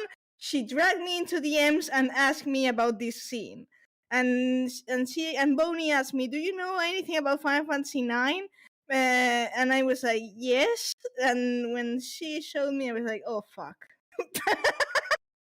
I kind of want to good. spoil the It's a good scene catch. so people get the reference, but maybe. Yeah, you can. I'm fine with It's it. a very old game. Just give them a moment if they want to try out. We are a spoiler cast. So this is a spoiler Yeah. cast. My apologies if you haven't played 9. Please skip the next 30 seconds of this podcast. And there we go. All right, so in Final Fantasy IX, their main story basically ends with the revelation that there are 2 planets vying for control of the world. You have Gaia and you have Terra. One of these planets is a bunch of space aliens trying to take over the world of the protagonist's friends, and the protagonist is revealed to basically be a doll. His anti-hero twin doesn't like that and tries to destroy the world, but he wants to defend the world. And right now this scene is where Garland has put him into a torpor because he is in fact a doll, and the following sequence from here is him waking up, like, not quite, he's awake, but he's really, really fucked up, and a really iconic theme begins to play, and all of your buddies come and tell you to stop being such an asshole and let them help. So in this sequence, he's like asleep and is about to wake and try to save the world anyway. And he's got his soul ripped off his body. He's got his soul ripped out, yeah. Yeah, and he's kind of like questioning his own existence and what even is. So I am really like, this is probably not going to happen, maybe, possibly, but I'm really hoping that we're like fucked up from something we learn about Azim's past, or like I was mentioning with the first beast faces popping out of shit earlier, I'm kind of hoping we get a vision or memory of how we died and we just have a trauma response to it, and that's why we're kind of just like really fucked up, passed out on the throne. Bonnie. Or Xenos. Yes. I think it's possible that that Xenos is trying to corrupt us with the sound thingy. Bonnie, will we get a strike if I play part of the track, or will anyone care? Oh, what, for the FF9? The 9 song from this scene? I think you're fine to show a little bit of it. Okay, I'll pull it up separately and then drag it into my browser. Yeah, usually playing a little bit of music isn't a baddie. I think the rule is like 30 seconds. The song is really it's iconic because it's different. Like, a lot of Final Fantasy IX is very medieval and kind of I don't know the right word exactly, but this song they did it differently than the rest of the game for impact. All I'm hearing is Ultimisia's theme in my head. Oh yeah, no, not quite. All right, pulling the video in. This is some YouTube person named Adam Woodhouse illegally uploaded the song, so we will let you know that this is from his YouTube, and that we thank him for risking copy strikes. You're not alone. I can play this on the Bard music player. Oh, can you? Yes.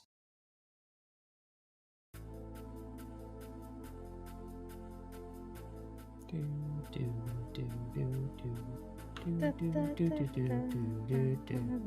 having some trouble hearing it, guys. Yeah, y'all need to not.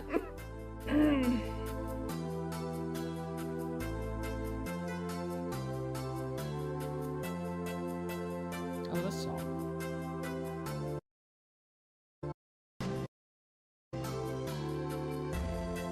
Demi Bahamut says the tempo's like the ticking of the clock. I agree, and I don't think it's a coincidence that that's also in some of the ancient music.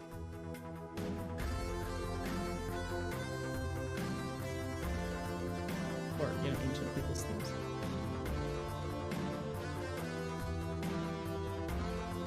That's probably adequate.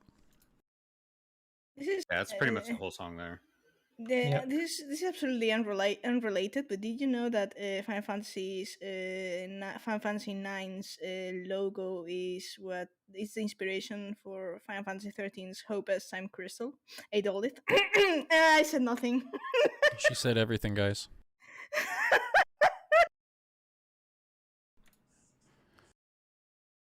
I'm sorry. Yeah, if if we got the dancer theme from 9, we need to get this theme.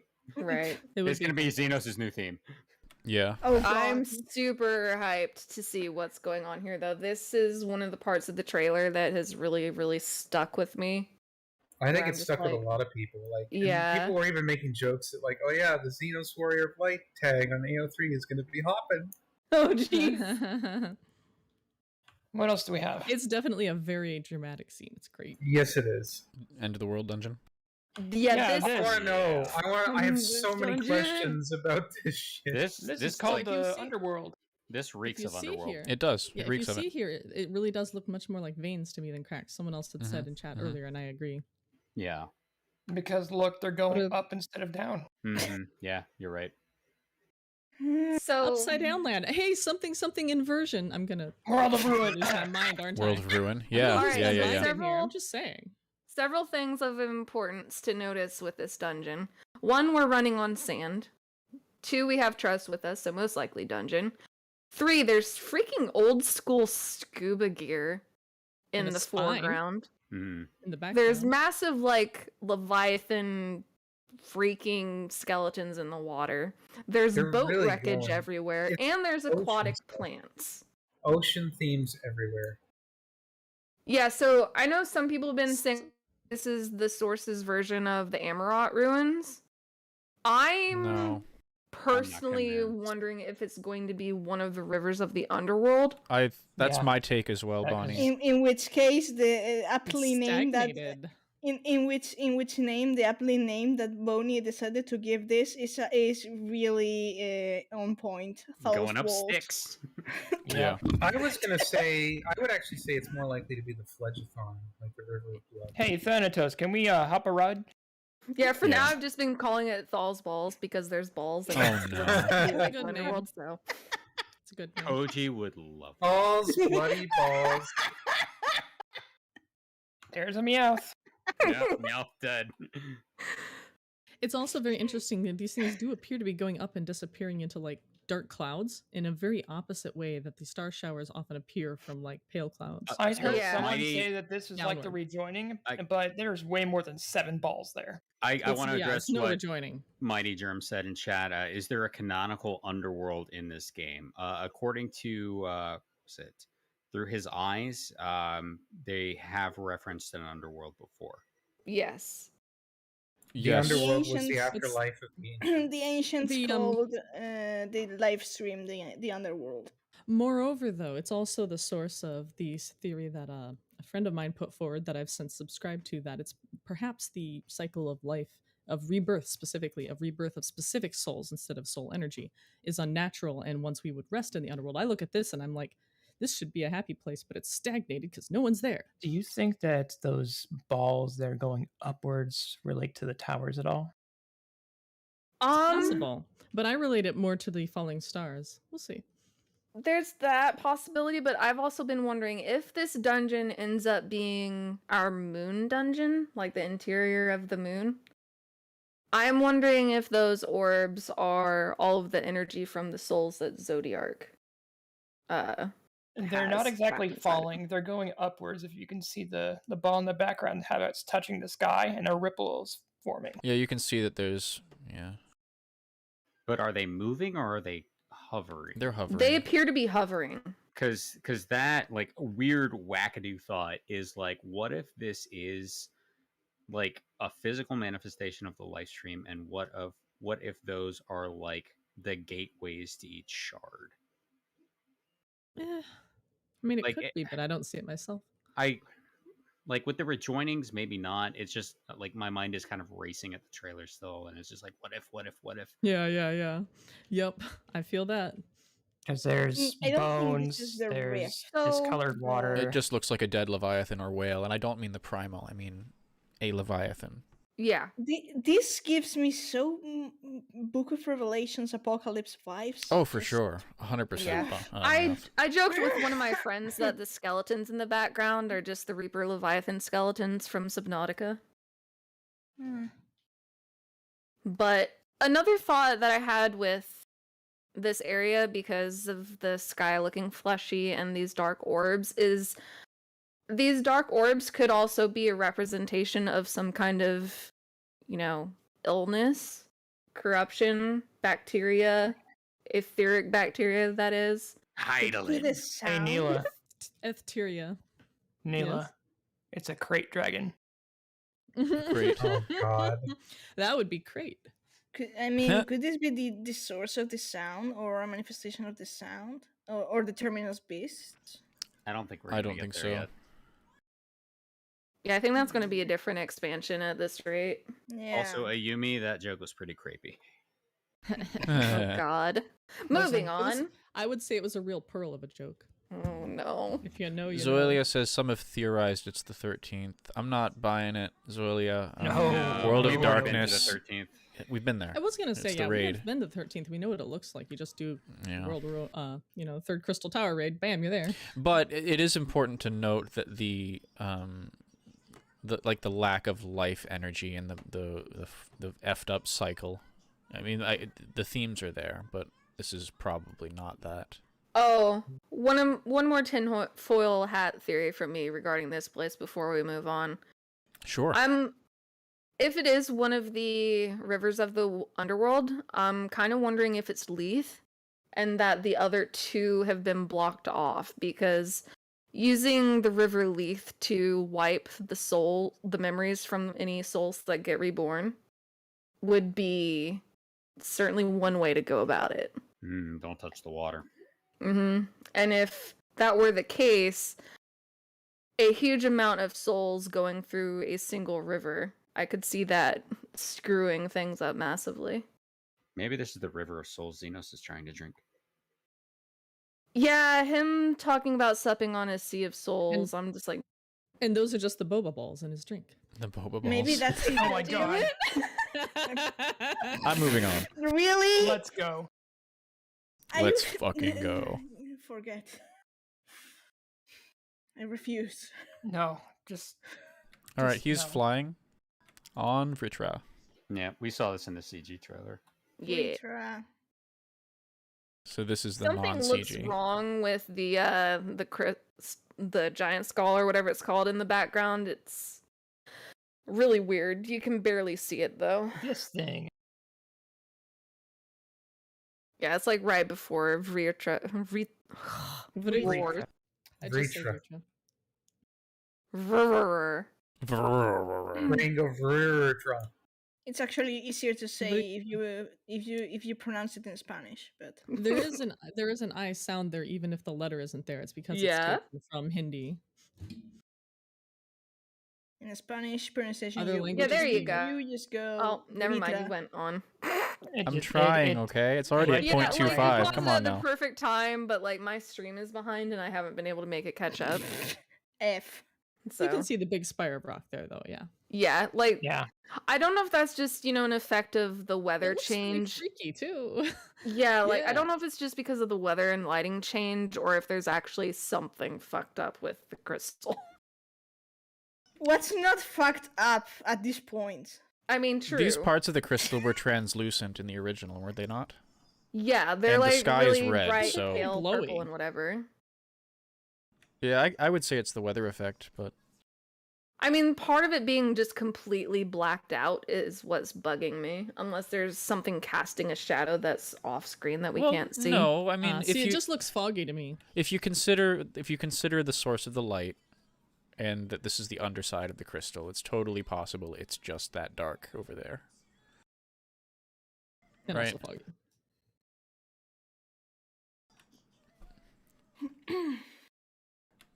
Keyword possible.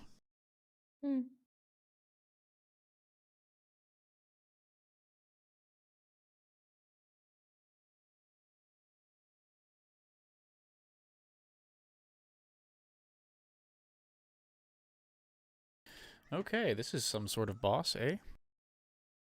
Yeah, we've got a Stinian and Alize there, and an Amratine floor.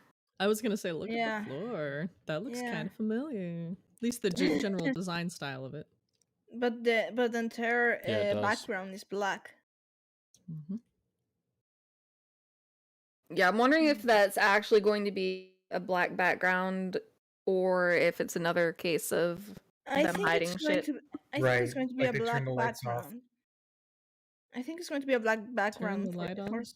for us. Pain one until you turn Because the light we on. later see the scene with with the masks and the summoning of the ASM summon circle. So I think it's going to be blacked out. This is actually just Jekt as a final summon.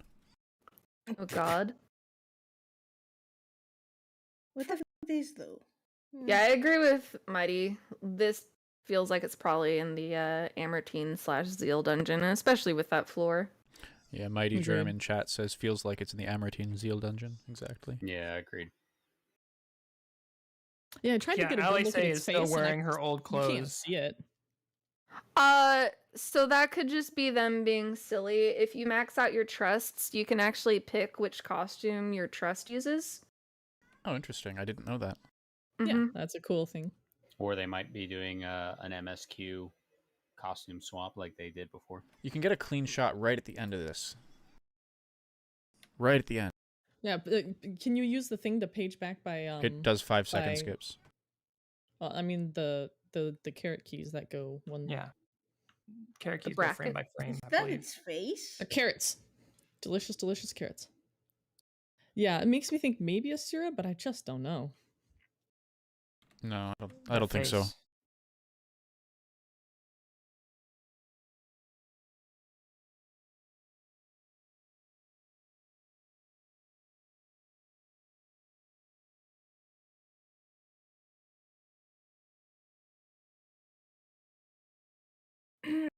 Green swirly effects in whatever skill it used. Our best buddy coming for a hug. So we have a question in chat. Any discussion on why Zodiark in the Amano art and in the new trailer have wings and horns, but in the Ascian statue and murals doesn't?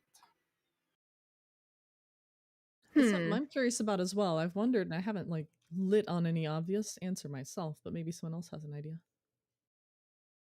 I think that because of how rushed the summoning was, I don't think it was necessarily summoned exactly the way they envisioned. It did what they wanted, but it didn't look necessarily exactly how they envisioned it. The statues could also be an early prototype, because one of the interesting details with the statues is it has a tail. Mm-hmm. Yeah, I have some tinfoil theories that these entities, Zodiark and so on, may have already existed in an ethereal realm. So whatever they summoned through, if it was summoned and not fully created from scratch, could have had an effect. But that's just a guess. Demi Bahamut says Zodiark is a Mikote. I like it. I could see it. Gives a whole new meaning to Catboy Apocalypse. Oh god.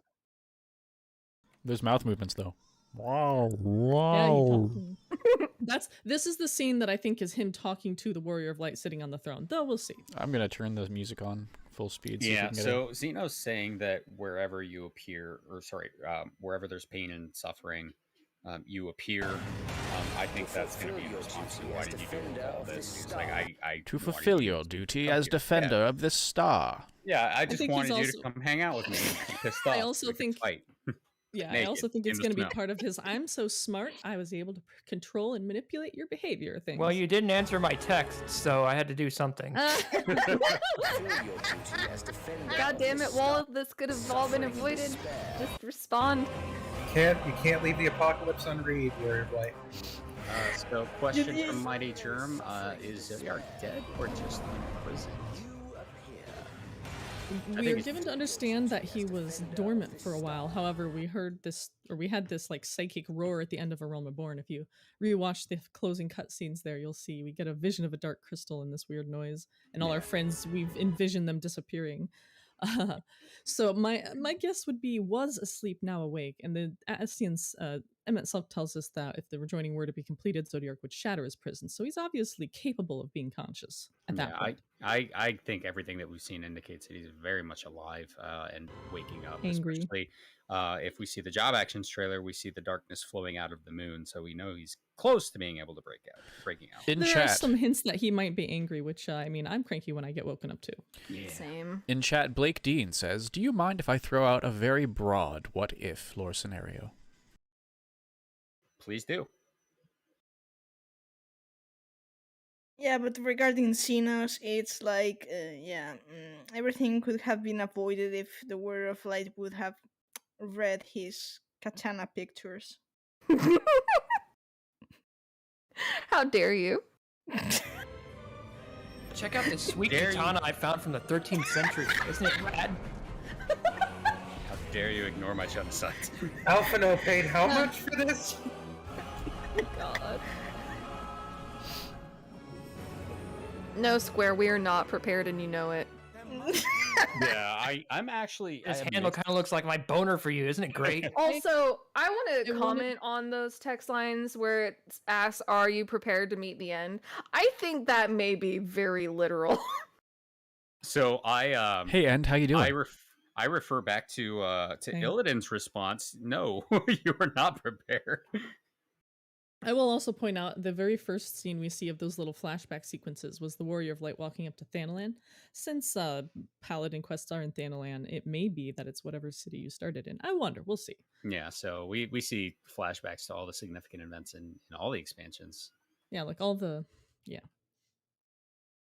There must be a way to restore. So I think this is very much artistic license. There must be another way to restore things to the way they were. Let me talk about this really quickly, if you don't mind. Go. So the French and German of this line is insanely different. Let me find this for you. So the Zodiark looking like Susano here. Yeah, so the German version over this portion says, "O Zodiark, God created by our hands, please hear our prayers, lead us back to better days." And the French says, "O great Zodiark, you who embody our final chance of salvation, can you answer our prayers?"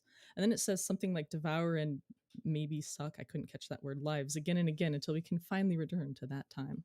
That's really interesting because in the English it sounds like someone is addressing the Warrior of Light, not Zodiac. It sounds like Fandaniel's voice. It really reframes it. It sounds like Fandaniel's voice to me, and I've listened to his voice a lot. It kind of does, but it does sound reframes different. He sounds serious. That's why it sounds different. He Most sounds of the time, earnest. He's being a little shit. He's being earnest and being real, and the English being so different from the other languages. Strange. It's weird. There's some really strange language differences. I know some people have looked at this and said, "Oh, well, it can't possibly be Zodiark," but the French and German strongly suggest that it is. Yeah, and they tend to do less funny business than English. I mean, this containment field looks like a mix of Allagan and ancient technology. Whatever, we have the best localization. The containment field reminds me of the one around the Baldessian arsenal that's containing Eureka. There are swords too, if you realize. Yeah, there's sword. It looks like a containment to me. We'll see. It could be. That's the prison. That's the prison. That's the prison, for sure. That's the same kind of binding that was around Tiamat. Yeah. But it seems. I mean, this is. You can see space beyond it too. Yeah, I mean, if this was a prison, he's like in the moon there, or shouldn't he be like inside the moon? What? Well, in the CG lower trailer, left-hand corner, does that look like the moon kind of rocks? Kinda. To me, I mean, the thing is, Meowth, the my opinion, right? The in the CG trailer, we have the large kind of Ultima orb of white. It's like a dome, right? Maybe that's part. Maybe this is the inner space. This is a projection, perhaps? Could be the inner space, you know. Oh, it absolutely looks like a projection. Any of the parts on like the horns, you can really tell because you can see through the horns. Yeah. Or like so partial. Maybe this is our way to speak with Zodiac, perhaps. Partial substantiation, like not fully. Yeah. Because if you look, it looks like there's a purple orb that the projection is inside of. So yeah, there's just something really weird going on with this part overall. It strikes me as a like a multi-lock prison to me. I'm Fandaniel without legs. Fandaniel pleading with Zodiark. Maybe if the voice and scenes actually line up, which a lot They never of times do. they They don't. never do. He's Bonnie. not without legs. He's just spread eagle. Oh boy. Let's not go there. Or Neela. Hello. So I wanted to point out this mask scene. Yeah. This is not them taking another scene out of Shadowbringers and showing it, because there are particles here that are completely unrelated to the original scene from the trial. I've seen that scene so much that I was just like, this is a completely new and different thing, which is like, it made me scream. Yeah. Same. Same. And then this, it's like using that as a magic. Oh boy. And then everything being blacked out. I'm just like, And with the the way angle is so different here. Yeah, and right afterwards, this was the part that I gasped so loud at.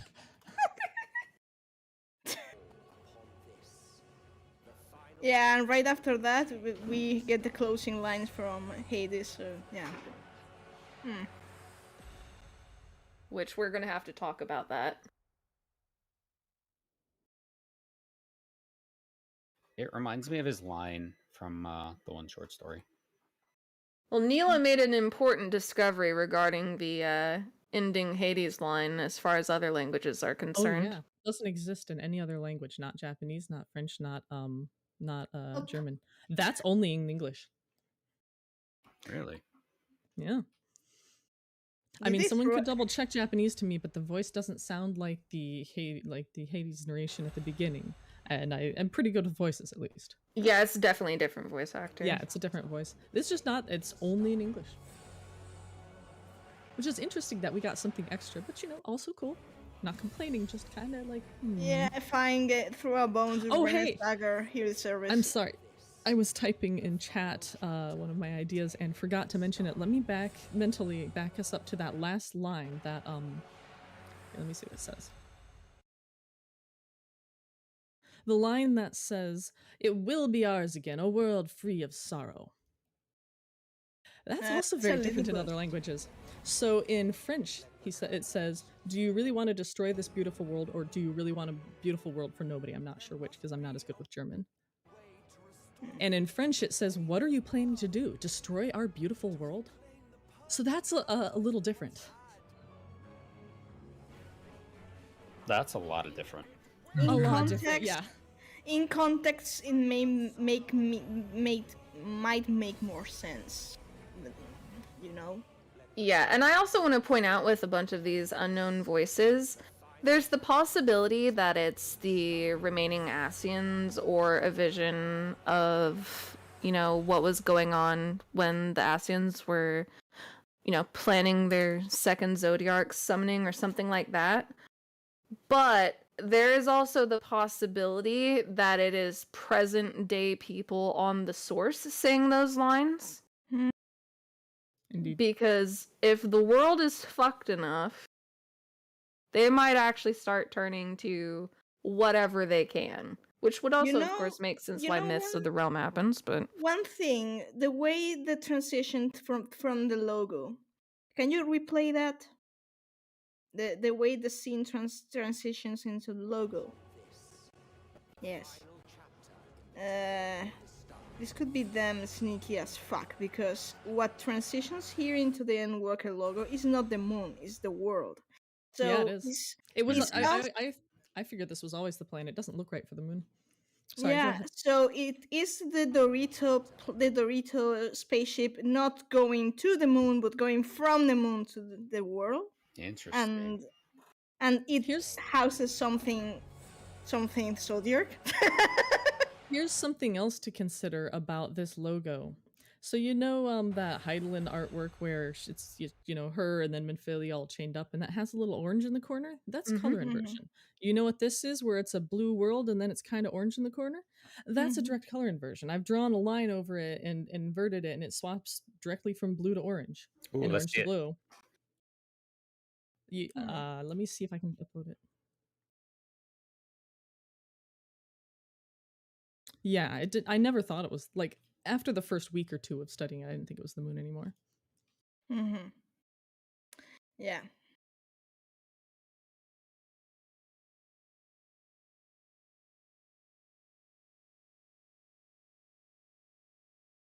In fact, you recall the job trailer when they use in the Final Fantasy 13, sorry, Final Fantasy 14 online logo, that curved line that they highlighted in the job trailer as the outline of the planet. It was not the moon; it was the planet itself. So yeah.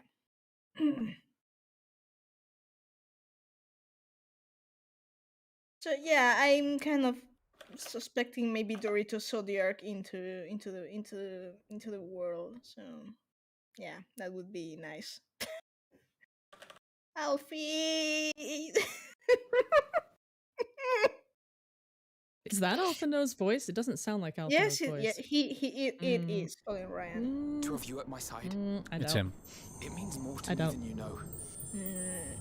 His voice doesn't have that rough quality.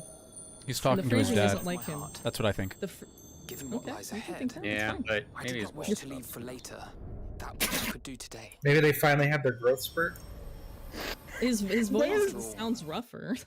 He's his growing voice up. is normally rough, and the diction and phrasing and the way he raises his words is wrong. They looked a bit older in the artwork for the lead letter, and I was like, bless. You ready to see your crush die?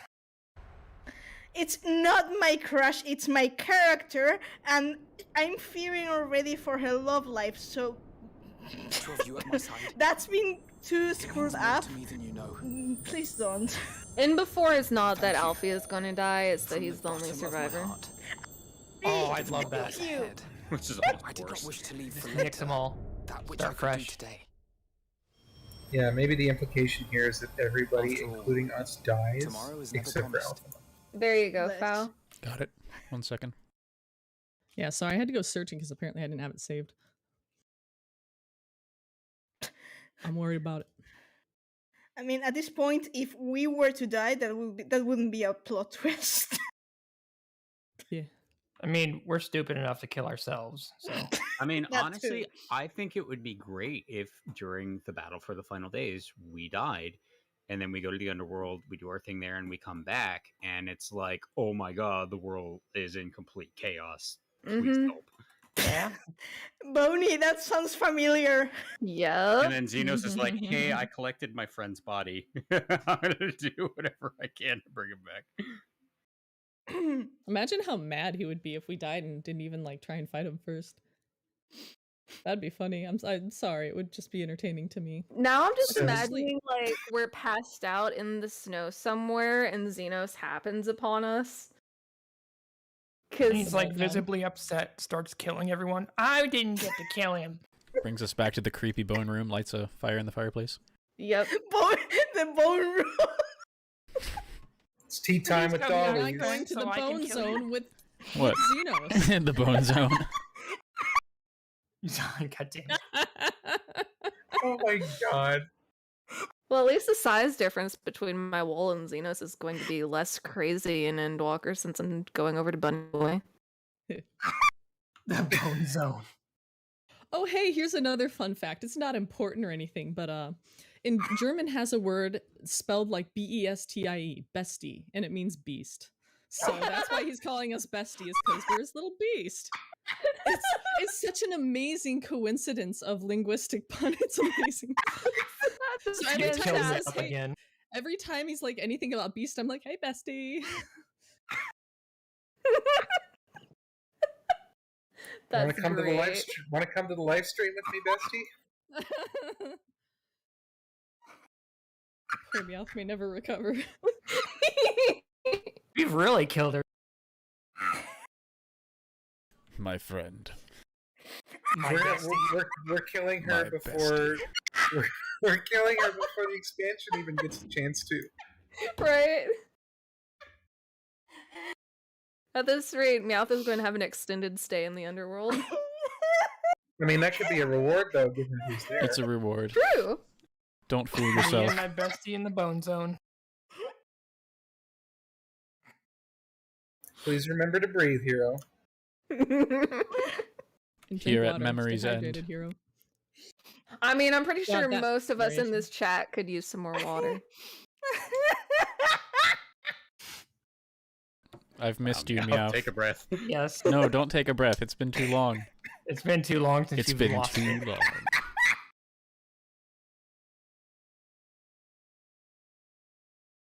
Well, It's okay, fantastic, Kolrath. My thirst is nigh unquenchable as well.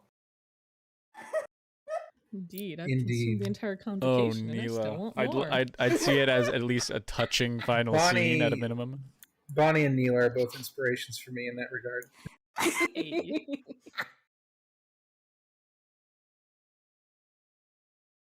Touching scenes. Touching scene.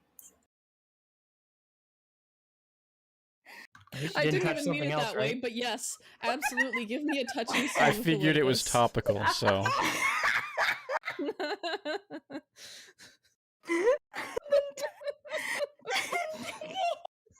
Now I'm crying. Where's the Warrior of Light? Lord Xenos took them to, and I quote, the Bone Zone. Oh God. we better wrap it up before Meowth dies. Yeah. Well, I'd say this was a successful run. I wanted to apologize for us starting late. My son did what 3-year-olds sometimes do. And caused... I had to deal with some crap. I had to deal with some crap, let's call it that, yeah. You had a bit of a final days in your bathroom. Holy shit. And the bookshelves. Let's stop there. I mean, he's 3. I had to clean the tub. I had to clean carpets. Okay. Let's stop there. Let's stop there. Yeah, okay. I'm definitely laughing too hard. I'm having the lightheaded brain fizz episode. Oh no. Yeah, I'm gonna go pass out and ask Fidel Fields now. You all right there, Hope? I mean, Mouth. Now you're just trying. God, so rude. I doubt it. Sometimes when you get laughing, you just can't stop.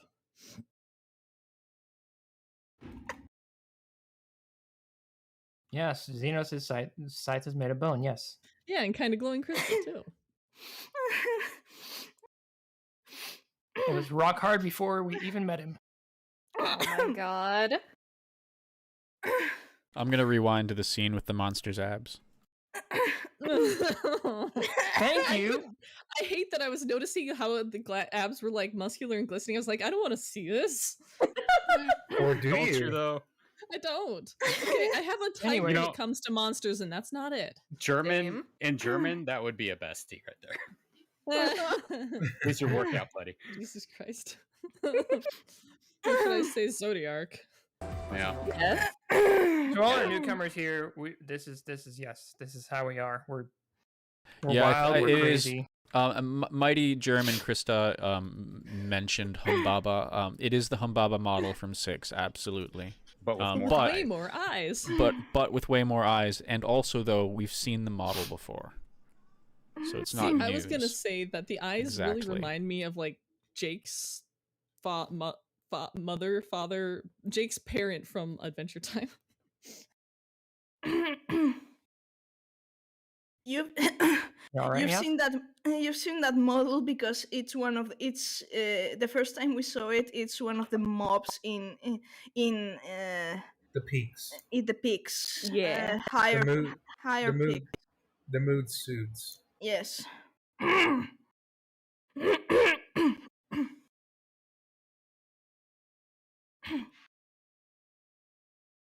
Yeah, those. I know we addressed this earlier. I don't know if we should close the book on the notion that it's thematically a Daimia lily, given the connection with Azema. I If could, we see, were gonna- I could see an Azima rose. Yeah, I was about Yeah, to say I true. could see an Azima. It's not a rose though. It's not a rose. Hey, here's a fun lyric for you from Fiend, the Sephiroth lyrics. Rose of redemption, but a thorn in your side. Or thorn in your pride, but you know what I mean. Yeah.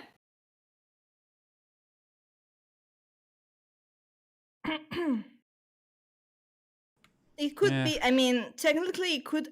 There are many kinds of roses. They're not always the rose we're used to. There exists a variety that's called the 5-petal rose. It's a very particular rose because it's also associated with femininity. The crescent moon. What else it was? The souls. It's also what it's based. You know the pentagram, not the upside down one. Then the proper pentagram of Venus. It's based after the 5-petal rose, and it was the cycle of Venus as the star. So it should also be mentioned that the roses we see that are like sold in bouquets and stuff are heavily, carefully bred to get that look. A more natural, wilder rose will not look like that. If you see something like the double knockouts, which are pretty and have an amazing smell, recommend them by the way, that looks more like what a more natural, less overly bred rose would look like. Yeah, I mean, it could be a rose, yes. Mighty Germ says, do you think that the Final Days Part 2, given what we know, should create a ton of new Echo users / Warriors of Light? Honestly, I would think it does. Hey, look, there's a star shower. This should be awakening memory all around the globe. I don't know if we'll get that, but I would sure expect that myself. You know what's fun? That it's actually something that's going to canonically happen in meta because Endwalker is going to bring a lot of new players. Like people with the Echo. So I cannot wait to just spend the next week like diving into this in depth and just tearing everything apart like you guys have been doing. And I mean, we haven't even touched on all the other stuff they talked about. Like they talked about Pandemonium's first section name reveal, which I'm still freaking out about. I can actually go watch the live better now. Yeah, please do. There's a lot of good stuff in there.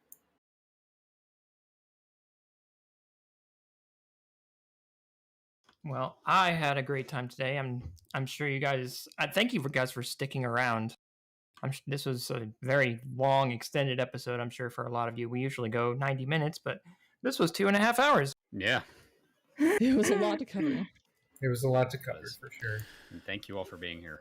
Closing sentiments. Does anybody have something they're especially excited to see, or character developments, or anything going into?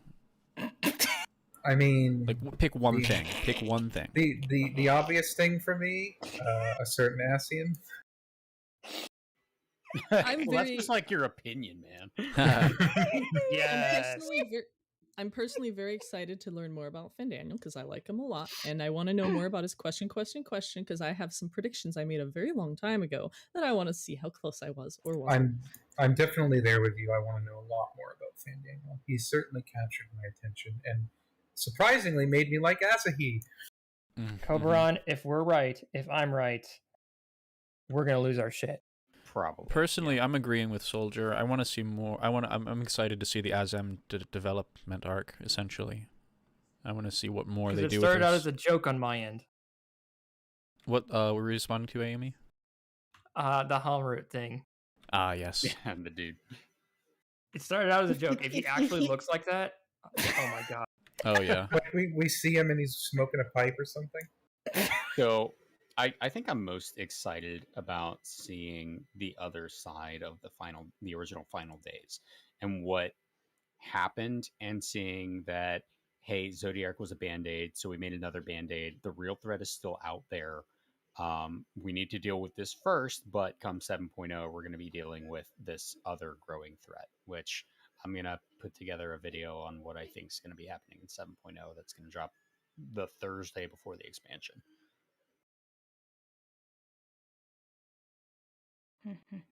Lavos. Yes, Lavos.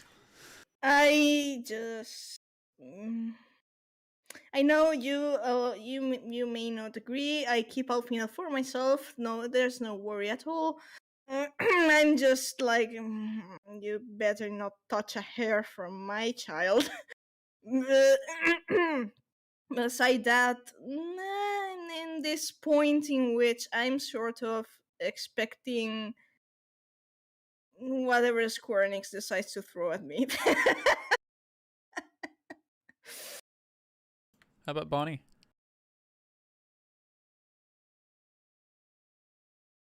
Me what, huh? Oh, I'm just going around the room. She was zoning out in the bone zone. But we don't have to drag it out over long. I was just wondering if anybody's excited about a specific thing. One thing. Pick one. I'm already indecisive, and that trailer was ridiculous. I can't pick one thing. That's fair. That's totally fair. Like, I'm picking my obvious low-hanging fruit, but there's just so much in that I'm like, I gotta see more. I want to know more. Actually, I lie. There's one thing I am expecting, and it's a shit ton of Line Returns Final Fantasy 13 reference because, come on, Final Days. Yeah, totally fair. Totally fair.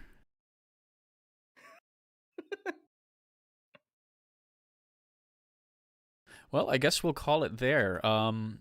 Thank you for coming to episode 37. We are all very hyped about Endwalker.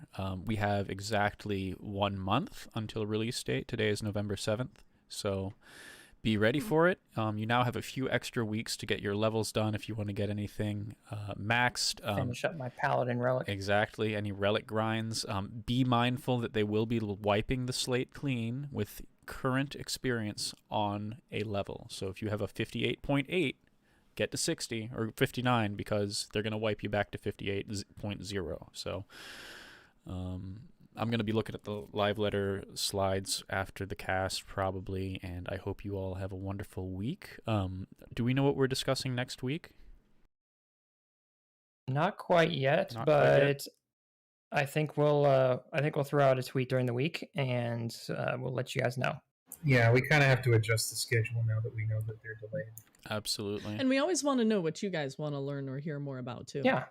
Follow us on our social medias, join our Discord, and just let us know what you guys want us to talk about. We are always up for shifting the schedule a bit, at least in terms of topics of what we can discuss amongst us.